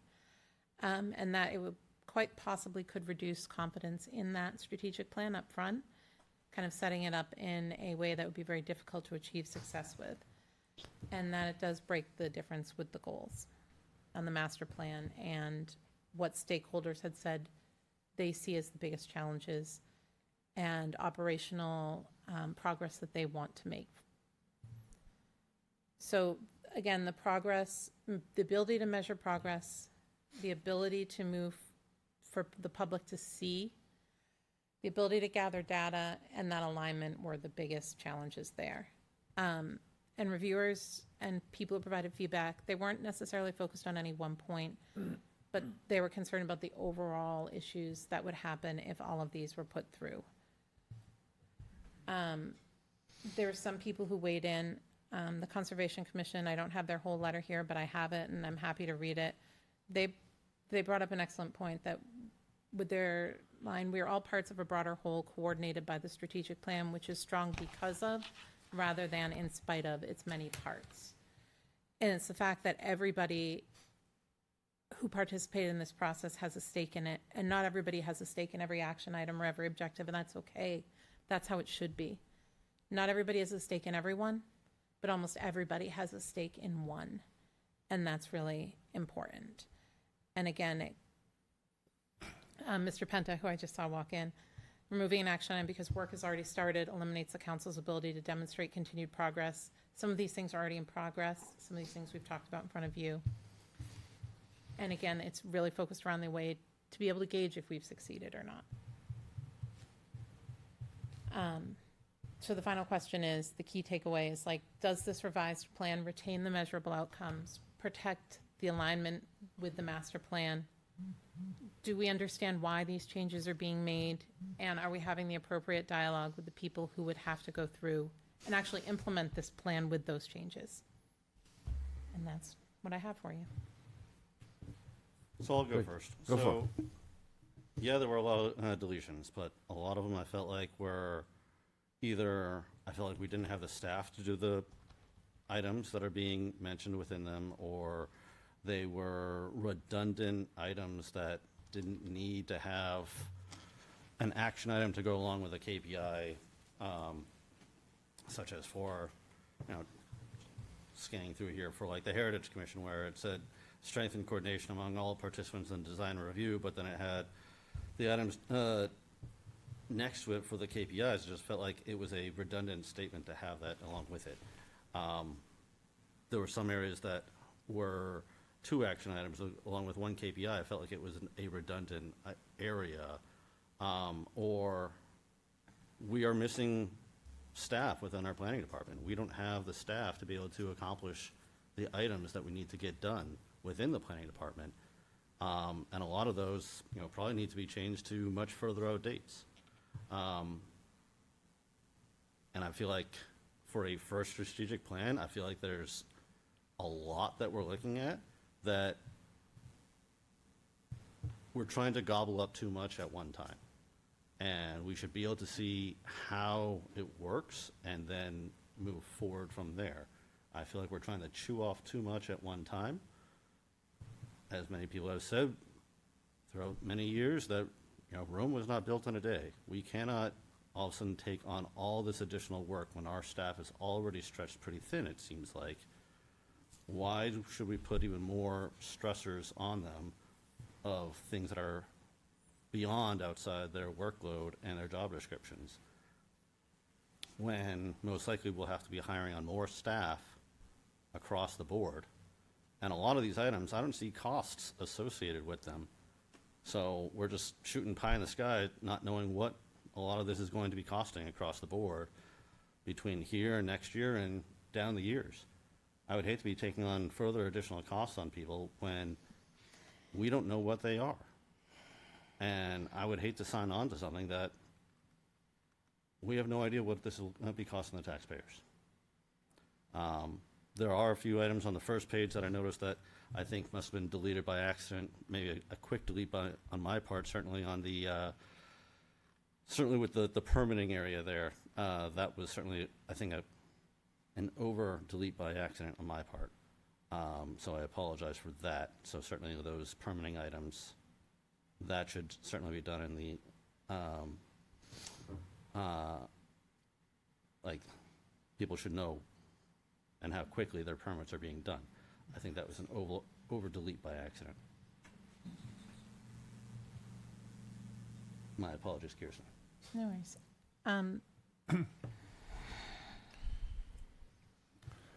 Would you like would you like me to speak to the Oh, yes, action please. No, item please, this KPI is- relationship please. a little bit? Yes, because Absolutely. I can see how, again, this is our first strategic plan, right? So there's not necessarily, the familiarity between kind of the link between the action item and the KPI. You notice I'll take even just the records retention one that I'm going to put up right up here, because, and expand digital services for vital and registration records right here. This one is one that's actually kind of at least part of it is statutorily required, right? So what does a records retention policy look like, and what's the deadline? And then expand digital records management. So how do we know that's kind of the goal? That's the thing that we can brag about doing.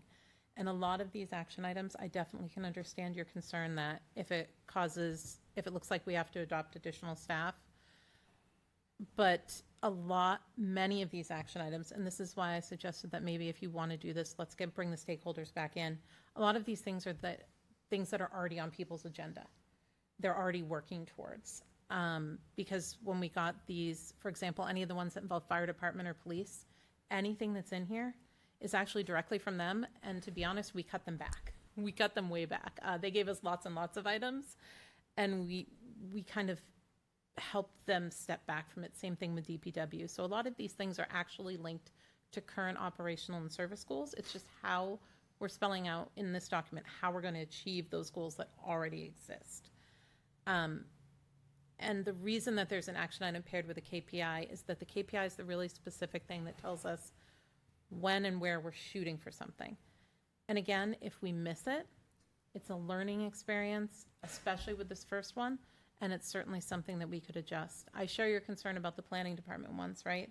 We developed this while we still had Kelly here. and when we still had a full department. And we absolutely understand that we're going to have to step back and revise them. But getting them on there means that they don't get lost in the future, that we still have track that we want to do this. And so at the end of the first quarter, when we look at progress, we say, you know what? The people who come into this department, they have way more to do. We're going to put these on hold, and we can just put them on hold. But it doesn't lose track of the fact that this is something that people in the community, on our boards and in our departments, identified as something that is a way to achieve, an operational way to achieve policy priorities. You guys set the policy direction, and if you like this direction, these are the steps that our staff and our boards have said that they can take to achieve that. We definitely, I would feel horrible if you thought that we were putting this down on staff and telling them that's what we're doing, because that is definitely never my intent. I never want to create work around here for people other than what they want to do. And I think you'll find that particular, the Conservation Commission is a great example, Utilities Committee, Master Plan, they are all really embracing this as an opportunity to follow through with the goals that they have. So the reason the KPIs, they definitely do seem redundant, you're right, and that's by design, because it's designed to break down, all right, this is the big idea. How do we know exactly when we look at it if it's successful or not? And so it is a little bit repetitive, but with one without the other, we don't really know the direction. I think of one as like the direction, the action item is the direction, and the KPI is the checkbox. That's how we know we get to check it off. So that would be my explanation of that relationship. And like I said, it is absolutely 100% your prerogative if you want to make adjustments and changes. Just with something this significant, it may be helpful to hear the stakeholders speak to those specific changes. Does that make sense when I say it that way? Yes. So, Mr. Chair, if I may. Go ahead. Yep. I asked this before, and I'm still, it doesn't make a whole ton of sense to me. If there's a lot of initiatives that are just going on anyway, they're going on without this being in this strategic plan, I guess why is it essential to be in this strategic plan? So the real confusion over this document is, it's not like we're passing policy here or making law. We are talking about a strategic plan that's a living document that can be changed, we can add to it. Ted had suggested a reduced scope. I took a look at that, and I think this is one of those things where, because it's not in there doesn't mean it can't be done. It doesn't mean it can't be added in there. But suddenly we're presented with this document that all of a sudden we must approve as is, or the sky is falling. And that strikes me as a little trouble. And to be honest, there's a trust deficit that, to no surprise to anyone.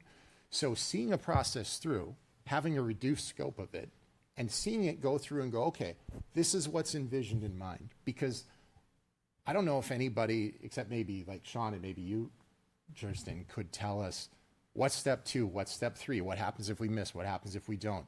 We could go through the whole things, but if these things are happening anyway, they don't need council approval.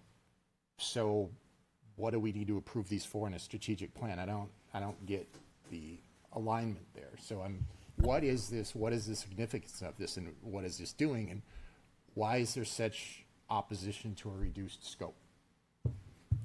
Mr. Chair, if I can answer that. Oh, please, yeah. So I think it's important to recognize that you should be driving the bus. You should be telling us where we're going to go. This tool is designed for you to do that. If there are things that you don't think we should do in there, you should take them off. Because we're doing all these things and you know bits and pieces of them, but you're not driving the bus. You should be.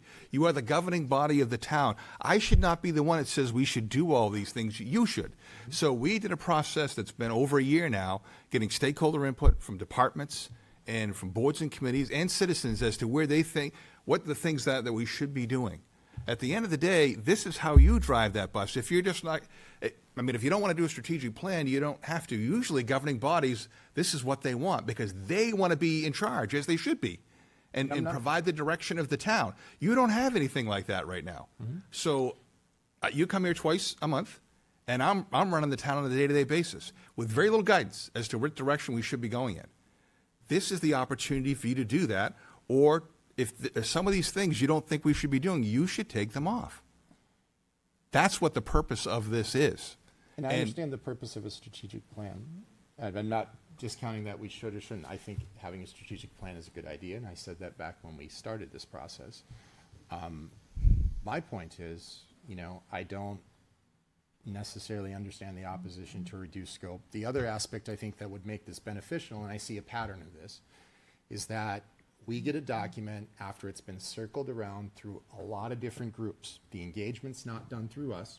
We don't receive that feedback and input. You've said we've been working on this since, last year, August or so, but this hasn't been in front of the council for that long. So all the work that's going on with some of these additional committees and everything else, we get an almost fully baked document, and if it's our strategic plan to drive through, we shouldn't be in at the end. We should be in the middle, in helping shape it and guide it, not here's a giant, big 40-plus page thing, and here you go, take it, and please take it as is.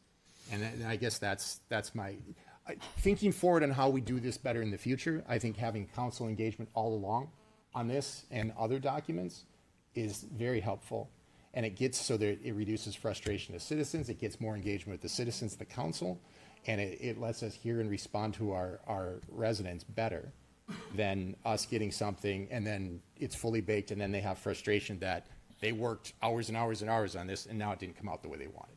So I'd just like to see, for the future, more involvement in the council up front. So it would have been nice to actually hear that from the beginning, because you actually have been involved. We have public engagement sessions. Yeah. Some of you went to those public engagement sessions. You've had this in front of you for a very long time, meeting after. In fact, we actually annotated that in the cover sheet. So if you were at the point, hey, look, I really don't understand this, can you help me? We meet every 2 weeks. You meet in my office, 7 o'clock in the morning. And this is the first I'm hearing you say that, which is very interesting. So I guess I have concerns about that at this late stage. My suggestion is if the council's not ready to adopt this, you shouldn't, because this is the guidance you're going to provide. What I am concerned about is that when you're cutting bits and pieces out of it, and I can't understand why you're doing that. It doesn't make any sense to me. Well, obviously you didn't do it. Councilor Coombs did it, but I mean, I don't understand that. How I'd like for you to pronounce my name correctly. It's Combs. Okay, then Councilor Combs did that. So if we're all set with that.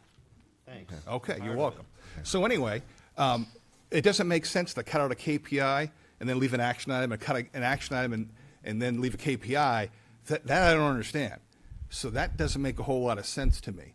And then when you make these dramatic changes after we already had a public hearing and we got it at 7:30, the meeting had already started when we actually got this email, that concerns me after all the work that's been put in and all the feedback we have received. So my suggestion, if you're going to do this at all, you should do a public hearing, get the feedback from folks. And I don't think you should rush into this. And if you're not ready to do it, you shouldn't do it. But I wouldn't pass a half-baked plan. You said fully baked. I wouldn't recommend that you do that. And if you're not ready to do it, don't do it. You don't have to. This is actually for you. It's for you to provide guidance to the rest of us. You don't want to do it, don't. I saw Deb first. Deb, go ahead. Well, my whole problem is pretty much everything that you said, and Kirsten, everything you said is 100% spot on. It's to keep things front of mind in the department heads, keep them focused, keep them goal-oriented, to keep them positive and on track. A lot of these things on here will be money savers for the town in the long run, like taking out cross-training, taking out water protect. It's just some of this stuff I personally would love to see from Ted. I am taking out this because this, not just the word redundancy. I would like to know what ran through your head as to why it was redundant, where it was redundant, and how it was redundant. When I put in my piece for this, I put in, this is this is how I feel, and this is why it matters, and this is why it should be changed. I don't see any of that. I just hear redundancy. That doesn't make sense to me. The master plan committee put in hours of work. They created a master plan, and a lot of what's in that master plan is strongly linked to what is in here. So you're basically saying, slap public for coming to the master plan, slap public for coming to the strategic plans, slap for coming here, saying, I haven't heard one resident come here and say, I thought that master plan, that strategic plan was disgusting. We should cut everything out of it. I heard none of them say that. They were all excited about it. I took notes every single time somebody got up and said something in public comment. I just think that, you know, we did have many, many opportunities to put things into this. Kristen took the time, 2 meetings, to go line by line. Ron made changes, I made changes. I think even you had a couple of changes, Sean. Dan made a change or two. I think, actually, you did too, Ted. You wanted to add more to the economic development, maybe do something, have a person or whatever. I mean, to go from 1 or 2 things to really just revisiting this, why wasn't that done at those 2 meetings that were held specifically for this? So for me, I think that we either just don't do anything at all, which really puts the planning department and board in a pickle, and allow them to go through it, because, like I said, the master plan worked very, very hard on this. And a lot of the way they wrote things in the master plan, which is all approved, and we voted on it. So now it alludes to a strategic plan that we don't have, that may or may not have the action that they were talking about in that master plan by changing it this way. No, go ahead. Dan, Go ahead, Dan. So a couple things. As far as us having input into it, we didn't have input when the police are discussing it. That wasn't in a public engagement in session. Yes, we could have attended other committee meetings too, when other committees, like Budget Committee, discussed what they had. Yes, we could attend all those, but that's an unreasonable expectation for us to attend every single aspect of meeting with this. We should be discussing this along the way as a council still. And you saying we had opportunity to have feedback, yes, after again, it's fully baked. And well, you could have watched it on TV. You could have called the fire chief. You could have called the police chief at any point in time. Please don't interrupt me. I'm just saying, Please- what you're saying please is not don't- correct. Please don't Deb, let interrupt. him To say finish. you didn't have an opportunity is incorrect. Let him finish and I'll let you speak. Interrupt me. Go ahead, Sean, finish, and then Dan, and then Deb. Go ahead. Go ahead. It was a half-baked. Go ahead, you finish. Yes, we could have watched it on TV, but that doesn't generate the document. It doesn't show us what it's going to look like. It doesn't help us along. We got a fully baked document put to us before we had input on it. They didn't construct these pages on the TV.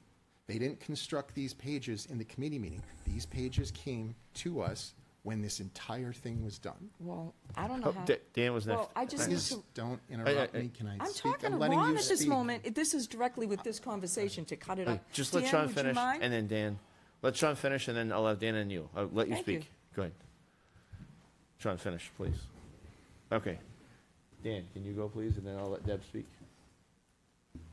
You want to go first? Go ahead. Yeah, I'd just like to finish that train of thought. The point is, we had plenty of opportunity. These are public documents. I asked for the documents. You could have asked for them. It's an email. You could have read them. You could have taken the time. You have meetings with Mr. Mulholland. At any point in time, sitting in his office, you could have said, can I see these documents? Can I have a copy? Could you print them out for me? Could you send them to me electronically? At any point in time. Okay. In 6 to 9 months. Do you want to respond? And then Yeah, I'll let Dan. and I'll keep it brief. We don't need to get into back and forth. But that's No, facts. please, can I speak without, I don't interrupt you. No, Can I? you don't. Go ahead. Go ahead. I could have asked for what? I could have asked for a draft of this when I don't know it's being drafted. There's no possible way to ask for this in advance. We didn't know these pages were being constructed in this manner, when they were complete, when there was a draft, when there was any aspect to input feedback except for here's the entire document. That's it. I'm trying to help create a better process next time. And you can shake your head all you want. We didn't have an opportunity to get. Yeah. All right. Dan, go ahead. So I'm going to go way back when Mr. Mulholland came here, and I asked, are we going to sit down as a board? Are we going to discuss with him what his plans are? And that's the time you discuss things like that with him. All right? We had public engagement on this strategic plan. All right? I've gone, what's that? I just asked to speak on a different You asked thing. to speak, that's all. So we had public engagements on the strategic plan. he's available anytime you want to ask him any question. I've gone and I've asked him questions about this because we can't meet as a council and we can't discuss things with him as a group. So we have to do it individually is what we're told. So I do that. I listen to the public, and I've gotten a lot of phone calls, a lot of emails from people going and telling me this is a good idea for this community. We have not had anything like this in this community. We need this. All right? We don't need one that's been chopped up. We need to go with the original strategic plan. Now, I watched the planning board meeting, and it was brought up at the planning board, and they wanted, Councilor Coombs to attend that and explain why these things are. So my thought was, Mr. Chair, that was going to happen. That, Councilor was going to go to the planning board and explain this, his proposals on his cuts, and then we were going to come back and have a hearing on it. Now, my understanding is we're looking to move this forward. If we're going to move it forward, I would prefer to move the full school bus forward rather than the minibus. I know it's a big undertaking. There's more stuff that was brought forward that they curtailed a little bit, which is good. I don't see where this is going to be hiring more staff. My big thing is, in business is you have to have a plan. I mean, the school department for years operated without a plan, all right? That school board got together, they developed a plan, and it works well for them. It's one thing if things don't get done. Why didn't it get done? Explain it. Let's move forward. Let's adjust it as we move along. It's a working document. It's nothing that's set in stone. It says we have to do it this way. We have to do it by this date. Things happen. And sometimes you have to rearrange your priorities and what you're doing.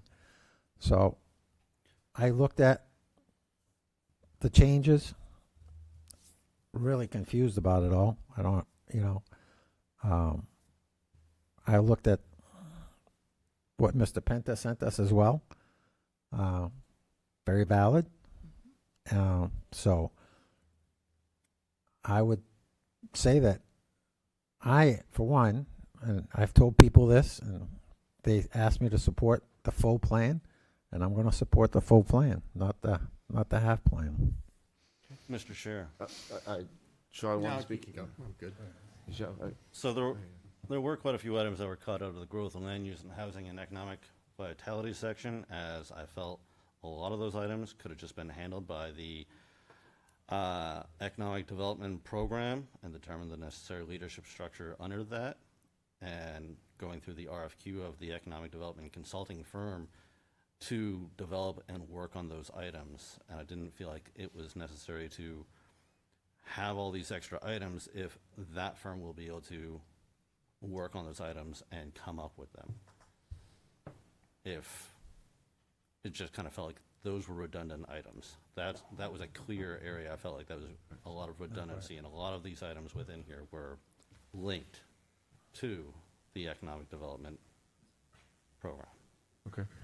Deb, you wanted to say something? And then Dan. Sean and Dan had their hands up first. Sean waved off, so. So I think the last thing, I don't know if it's the last, but as I was listening, this was created by the department heads and the boards, and I'm assuming that the department heads would have included their entire department, people working there. This is something that they wanted. This is the way they wanted to see it. They're the professionals in what they have to do. They're the ones, not us, that have to do the day-to-day, that understand the process within their departments, on their boards like conservation and recreation. They're the ones who understand the intricate ins and outs, because we as the council, by charter, are not supposed to tell them how to do their job. And they're telling us what they'd like to see to do their job. Now we have a choice. We either say, yes, this is what you said you'd like to see happen, or, you know what? I'm sorry, I don't think you can do any of this. I think it's a disservice to the staff that took time out of their day to talk to their employees in their departments and say, yes, this is what I would like to see happen. This is how I'd like to see it happen. This is what we want to do to move forward. The conservation thought about it. This is what we want. The planning board sat there and really did a good job on this and really thought about what would benefit them. Working in harmony with the department itself, the planning department, land use department. They came up with these ideas. These points weren't made up out of willy-nilly in the sky.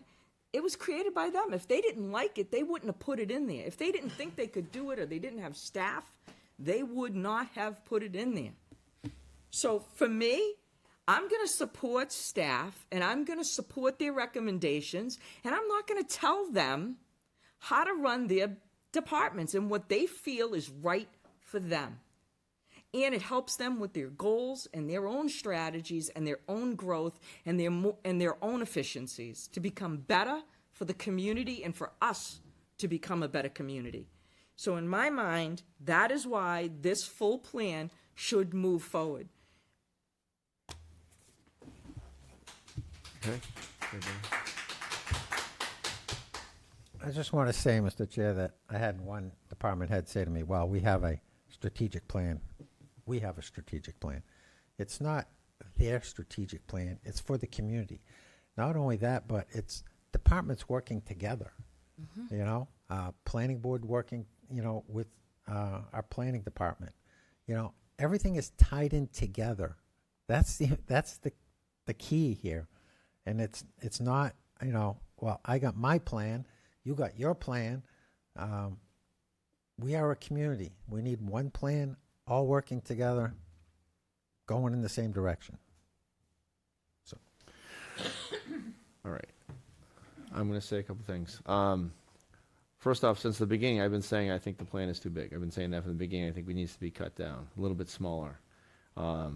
I think we are setting ourselves up as a town for failure. I understand your point that having it on there, but I think we're going to revisit this plan and take things off and say we're not going to do it. Why would we do that to ourselves? Why wouldn't we just take it off now and try to make something that can be attained? Why would we set ourselves up for failure in the future? And Deb, to your point, I did have members of the public reach out to me and say that, you know, they didn't like certain parts of the plan and that they think it's too big, and they're afraid to come here and speak up, Deb.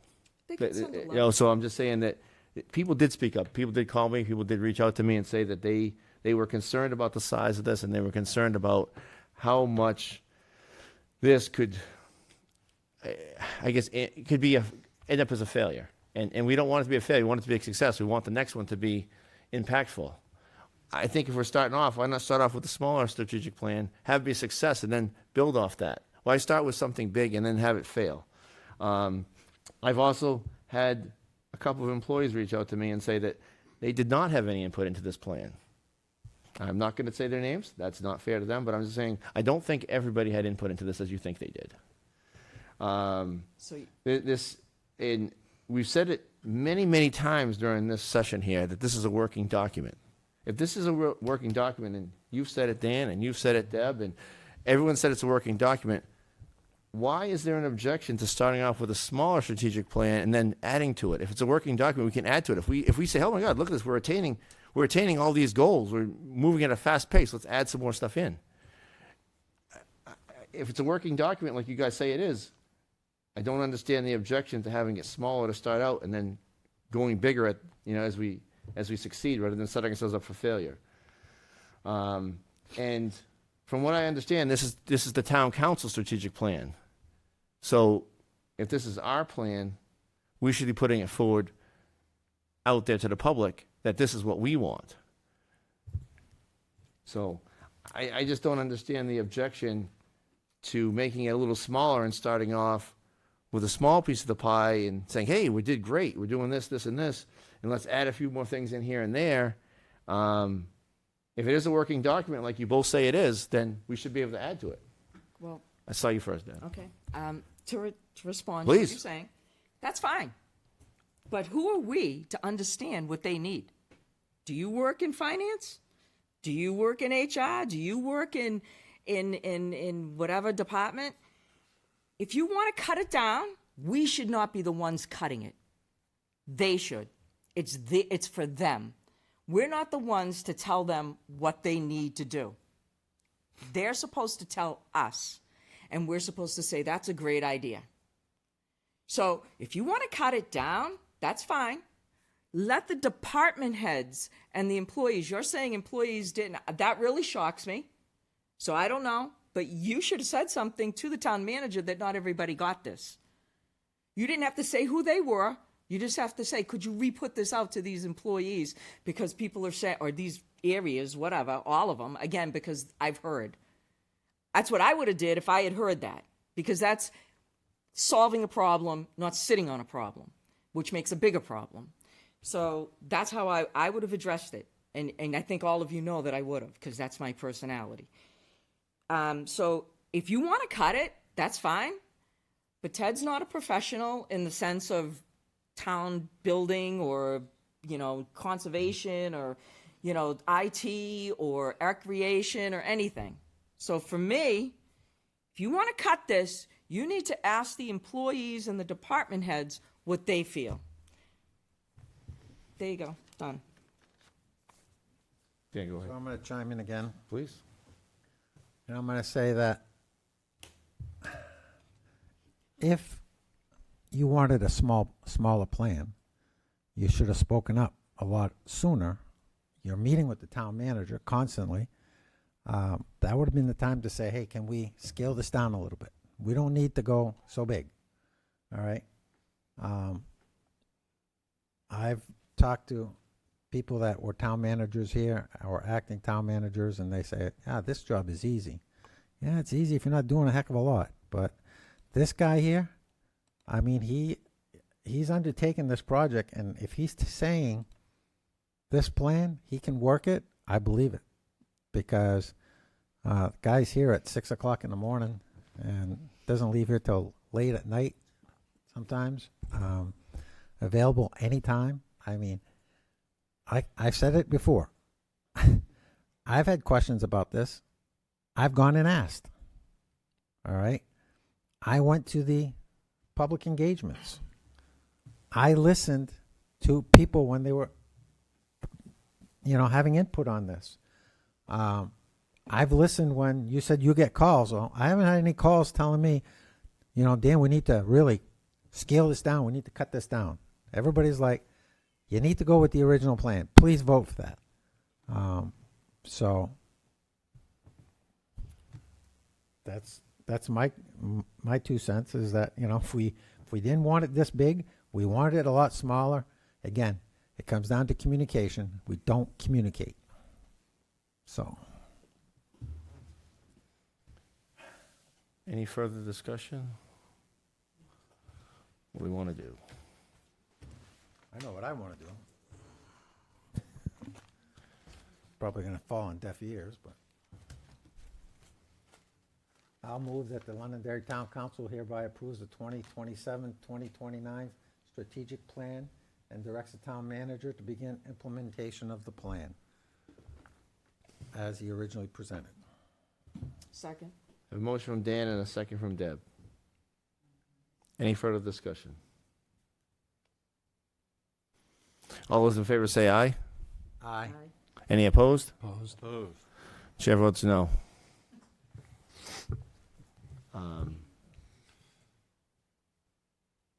So in order to avoid delays, and we keep talking about how this is a living document, and if we don't do it today, then there's going to be the inevitable, you're kicking the can down the road and everything else. I propose that we approve Ted's version of the strategic plan, and then we can make additions to or do anything else we want in the future. We could even get all the way back up to the full plan. It's a living document. I don't see what it hurts, and I don't know why we want to kick the can down the road. I think we need to see what this looks like, start seeing it go through, and start setting ourselves up for a plan for success. So Sean, in order for me to think about that, all right, I would like to have Ted go to the planning board like they requested, and No one's reached out to me about that.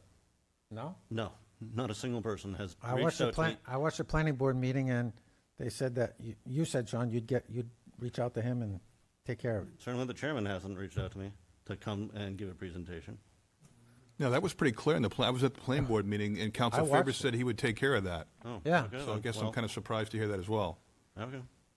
But, Well then, I mean, that's what I heard. I mean, Yeah. and we have the vice chair of the planning board here. And we are not to the next planning board meeting. I didn't say I'd take care of it before this council meeting.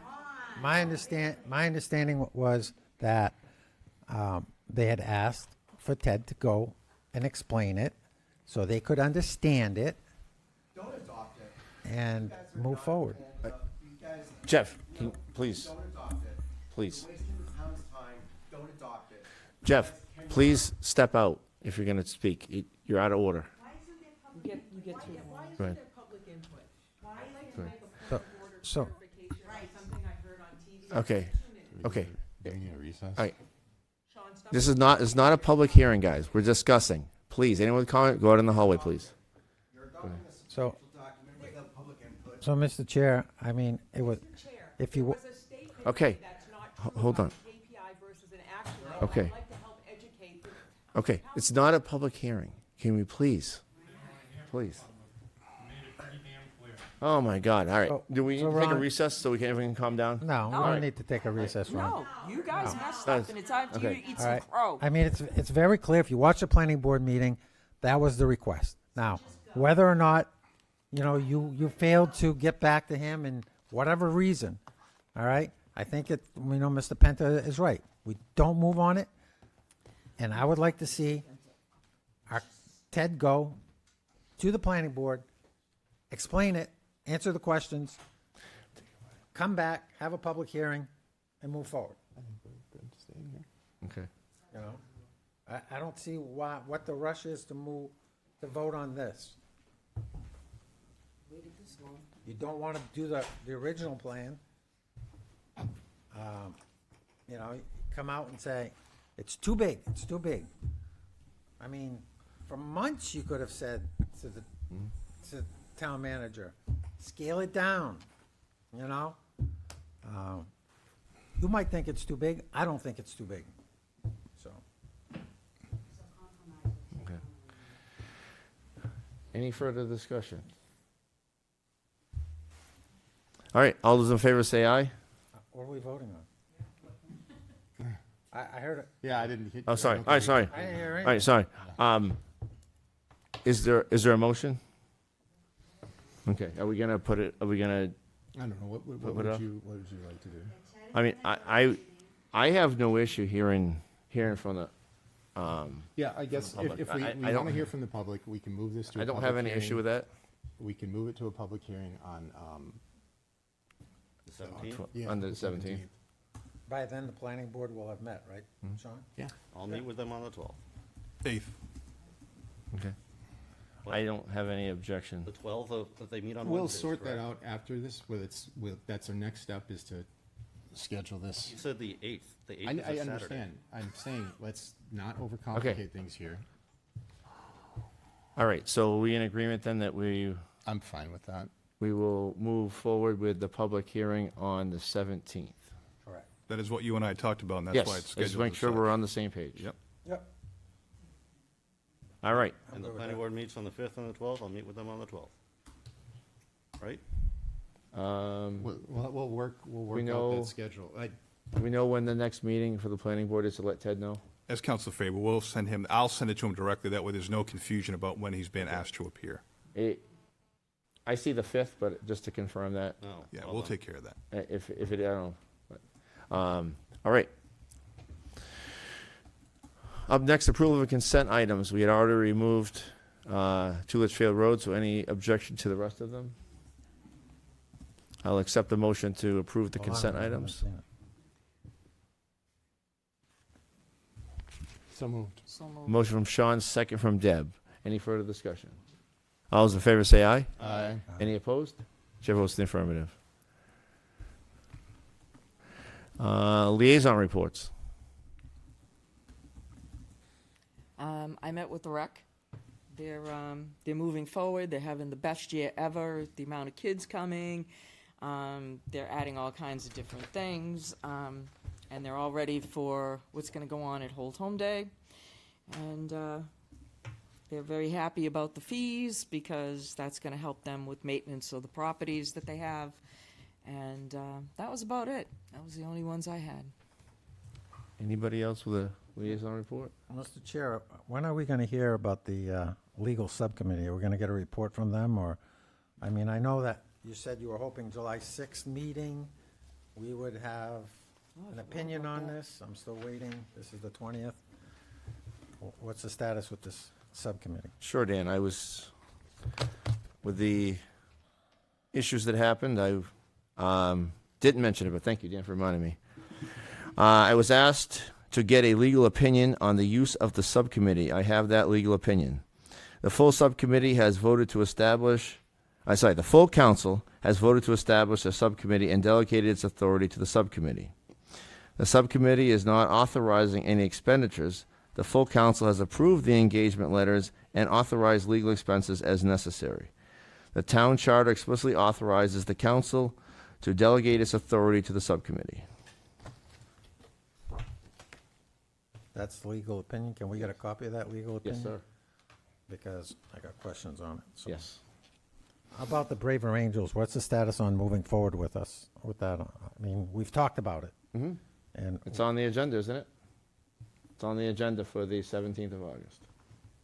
that's when we're doing it. That's when it's on the agenda, Dan. Any other liaison reports? Town manager report. Yes, just one item in terms of legal bills. We, as you know, we are far exceeded our budget in 2026 for legal expenses. And for FY27, we were anticipating we were paying a cost of $290 an hour. Now it's $375 an hour for primary legal general counsel. And then there's the additional cost for Sheehan and Gordon at $500 an hour, and then Varuntas at $450 an hour. None of those are budgeted for. As you know, we went way over budget under the previous rates. Now we're looking at a significant cost increase. And our pattern for the last 5 years is we continue to go over budget on the legal line, and it gets worse and worse every year. And now with those increase in rates, we're going to have to take some steps. I plan on making budget rescissions this week to make sure that we don't run out of money at the end of the year, because we're on track to double what we're actually budgeted for, more than double what we're actually budgeted for legal expenses if the pattern continues. And I don't see any reason why it would not, the way we're presently operating. So I'm planning on doing that, take those steps, because I think I need to. If we have another situation like a library crisis that we had there, that we'd be in a really tough spot as we get towards the end of the year. It's easier to make budget rescissions now at the very beginning of the year than it is towards the end of the year. So unless there's any further guidance from the council, that's what I plan on doing. And it's interesting because we're well over probably $300,000 now. We still don't have all the bills in yet. And I've asked you several times as to what the cost of this investigation is going to be so we can plan for that, and I still don't have that information from you. So that would be really helpful in making that analysis. But we did our contract negotiations without an attorney this year. In the past, you have paid an attorney to help do that, and we did that without an attorney this year, which saved considerable sums of money. We also when I say this year, I mean the last budget year. We also used NHMA to save cost as well. And even with those steps, we were still grossly over budget. So I'm very concerned about the direction that is going in, and there doesn't seem to be any controls on that. So anyway, I want to make sure that you're aware of that. Any guidance that the council wants to provide in that regard would be helpful. Other than that, I'm going to make those budget decisions now. All right. I will open public comment.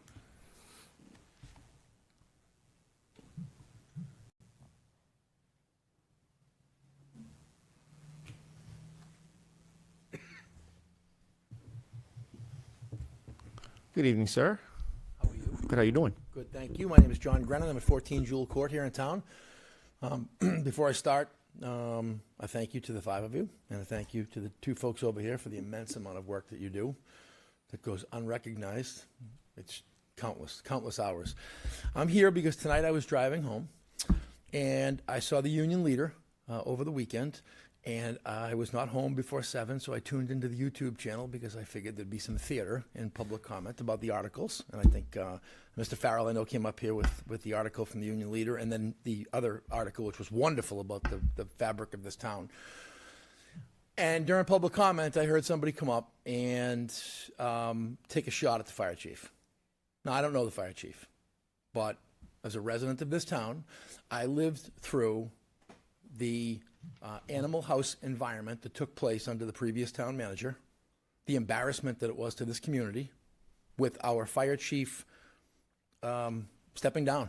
It was an embarrassment. So every time we open up the newspaper, we continue to see something, and that's the business of government. I don't question anybody on the business of government. That's not my role, and I won't do it. However, we're damn lucky that we got this fire chief, okay? And for anybody to come up here after what occurred, I wouldn't have applied for this job. I don't know, who in public safety would, after what occurred here and the lack of support that occurred for the last fire chief and the previous town manager's behavior and what occurred here? None of the current administration.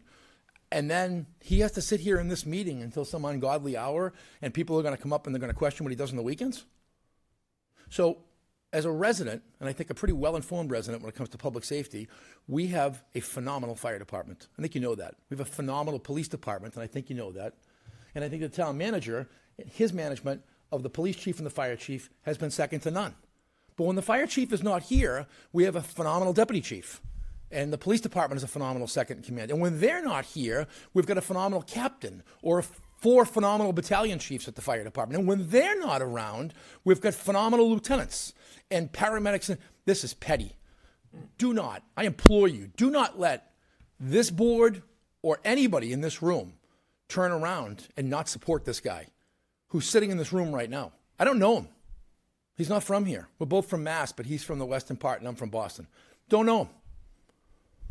But I'll be honest with you, I don't know how he sat there when he heard it. So if people have to be here all the time and work 24/7, and I mean, can he have a drink at a wedding?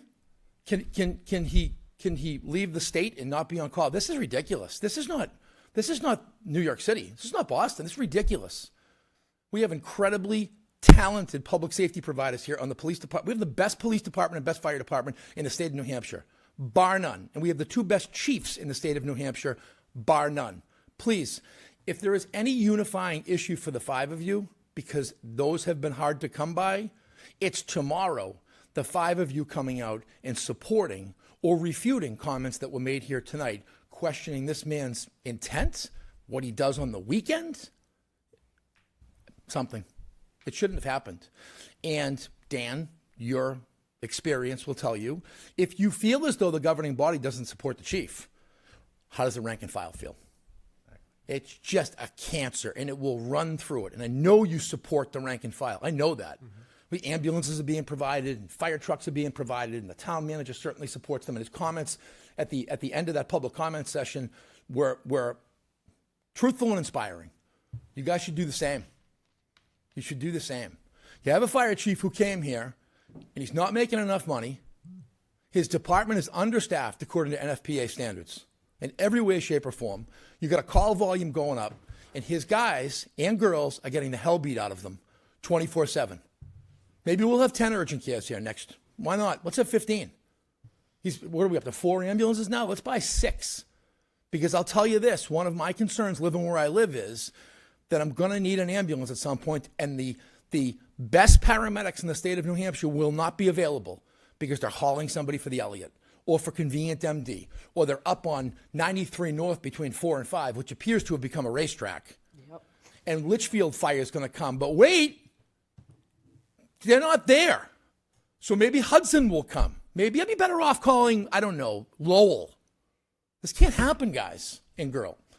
So I'm just asking you as a resident, because I know the hours you put in, and I know the hours the 2 of you put in, and I'm so grateful as a resident. This is a unifying issue, but it is Bush League for somebody to come up here.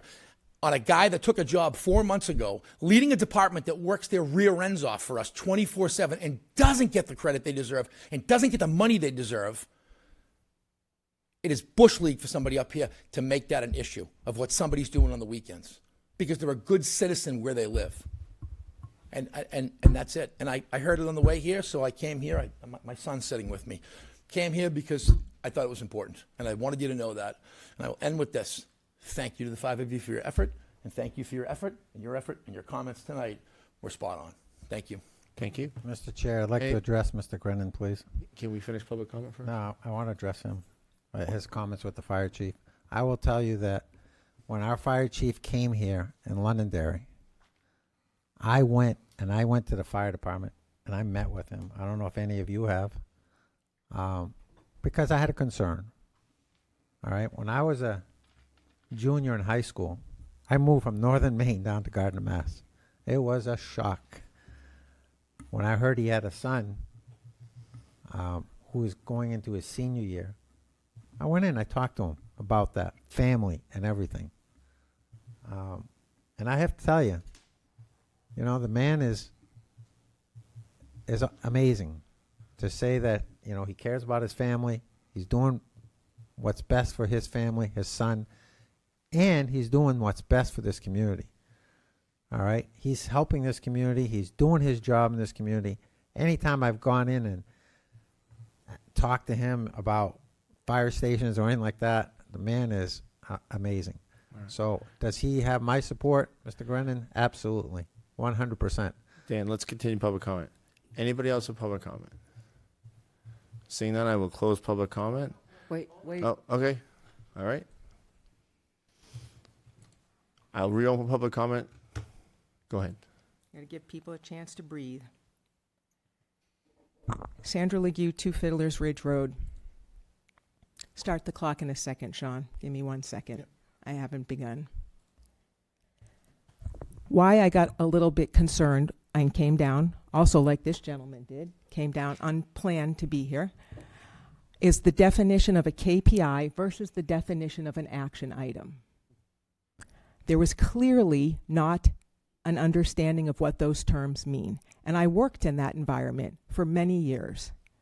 A KPI measures the success of an objective, whereas an action item are the specific day-to-day tasks you execute to achieve the KPI.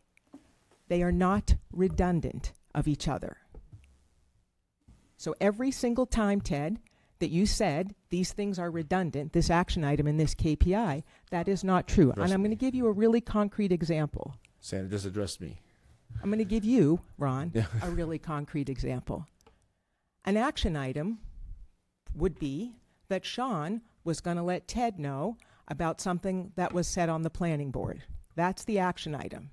The KPI is that's going to be done by this date. See the difference? See the difference?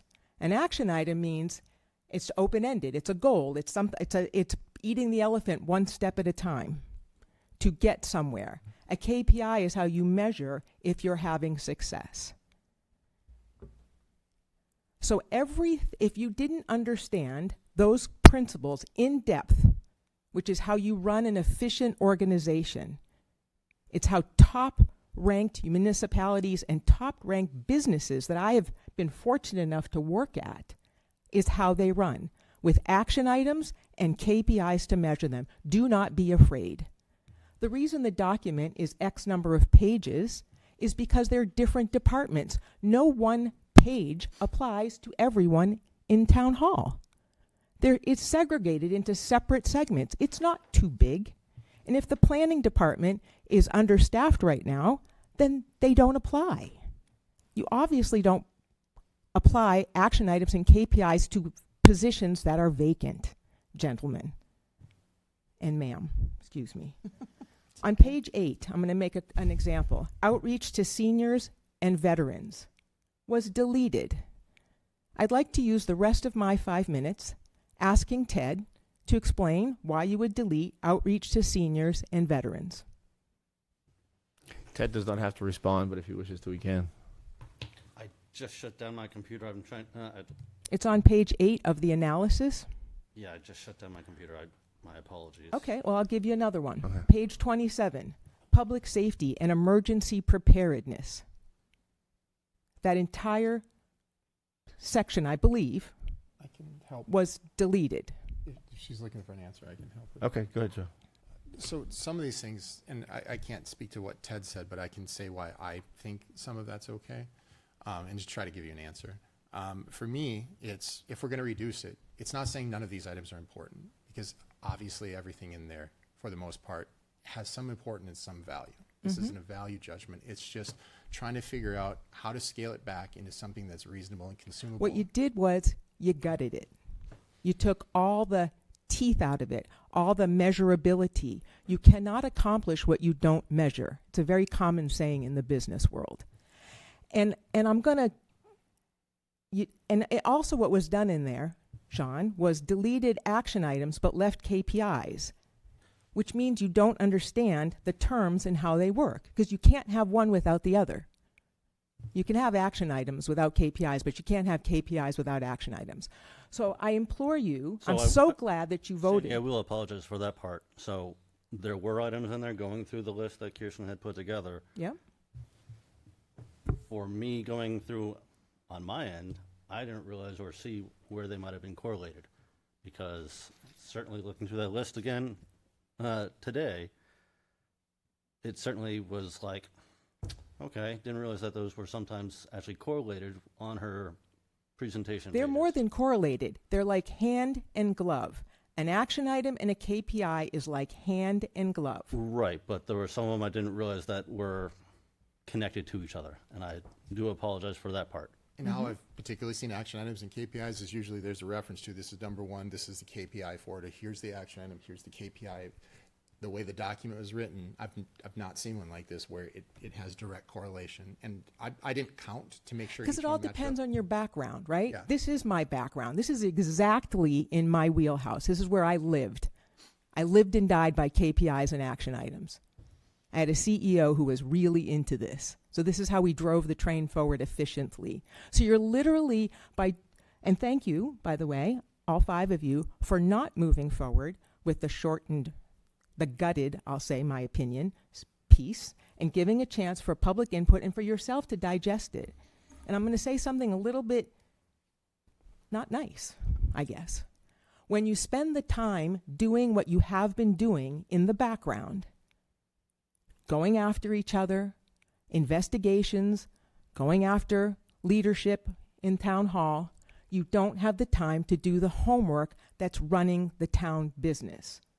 See how that it is? There's only so many hours in a day. You have jobs and you have families. So when you spend the limited time you have to give to the town council work, and you spend it on legal maneuvering, gotcha moments, attorney's fees running high, all the finagling and the ugly stuff that John Farrell doesn't want in the paper but is actually happening.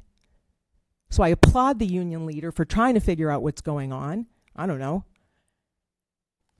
You're not doing, now you want my 5 minutes. Right? No, yeah. I let you go Don't 2 worry. minutes over We got because a Ted spoke public and so did she hearing. speak. I'll have more to say. Just But trying to I'm be just going to fair. remind you, you're not doing the business of understanding this strategic plan. And what is a KPI? What is an action item? What should I take out? What should I not take out? Thank you for your Thank time. you. No. Thank you, Sandy. And Ron? Hey, let me just see if anyone else with public comment. Seeing none, I will close public comment. Did you want to say something before? Yeah, I did real quick, Go ahead. if you don't mind. When I first saw all of this fire stuff, because I wasn't here when whoever got up and talked, I don't even know what was said. When I first saw all of this stuff going on online, my heart broke. And the fire chief will attest to this. I reached out to him. I felt so bad and so embarrassed as a citizen and a resident and as an official of this town. I felt mortified for the man. You shouldn't do that. It shouldn't be done like that. It shouldn't be done at that at all. It was so embarrassing. And I reached out to him to apologize because I just thought it was such bad behavior. And I still apologize to you, sir. I'm sorry. I will accept the motion to adjourn. Second.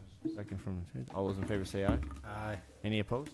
Chair votes in the affirmative. Thank you, everyone, for your time tonight.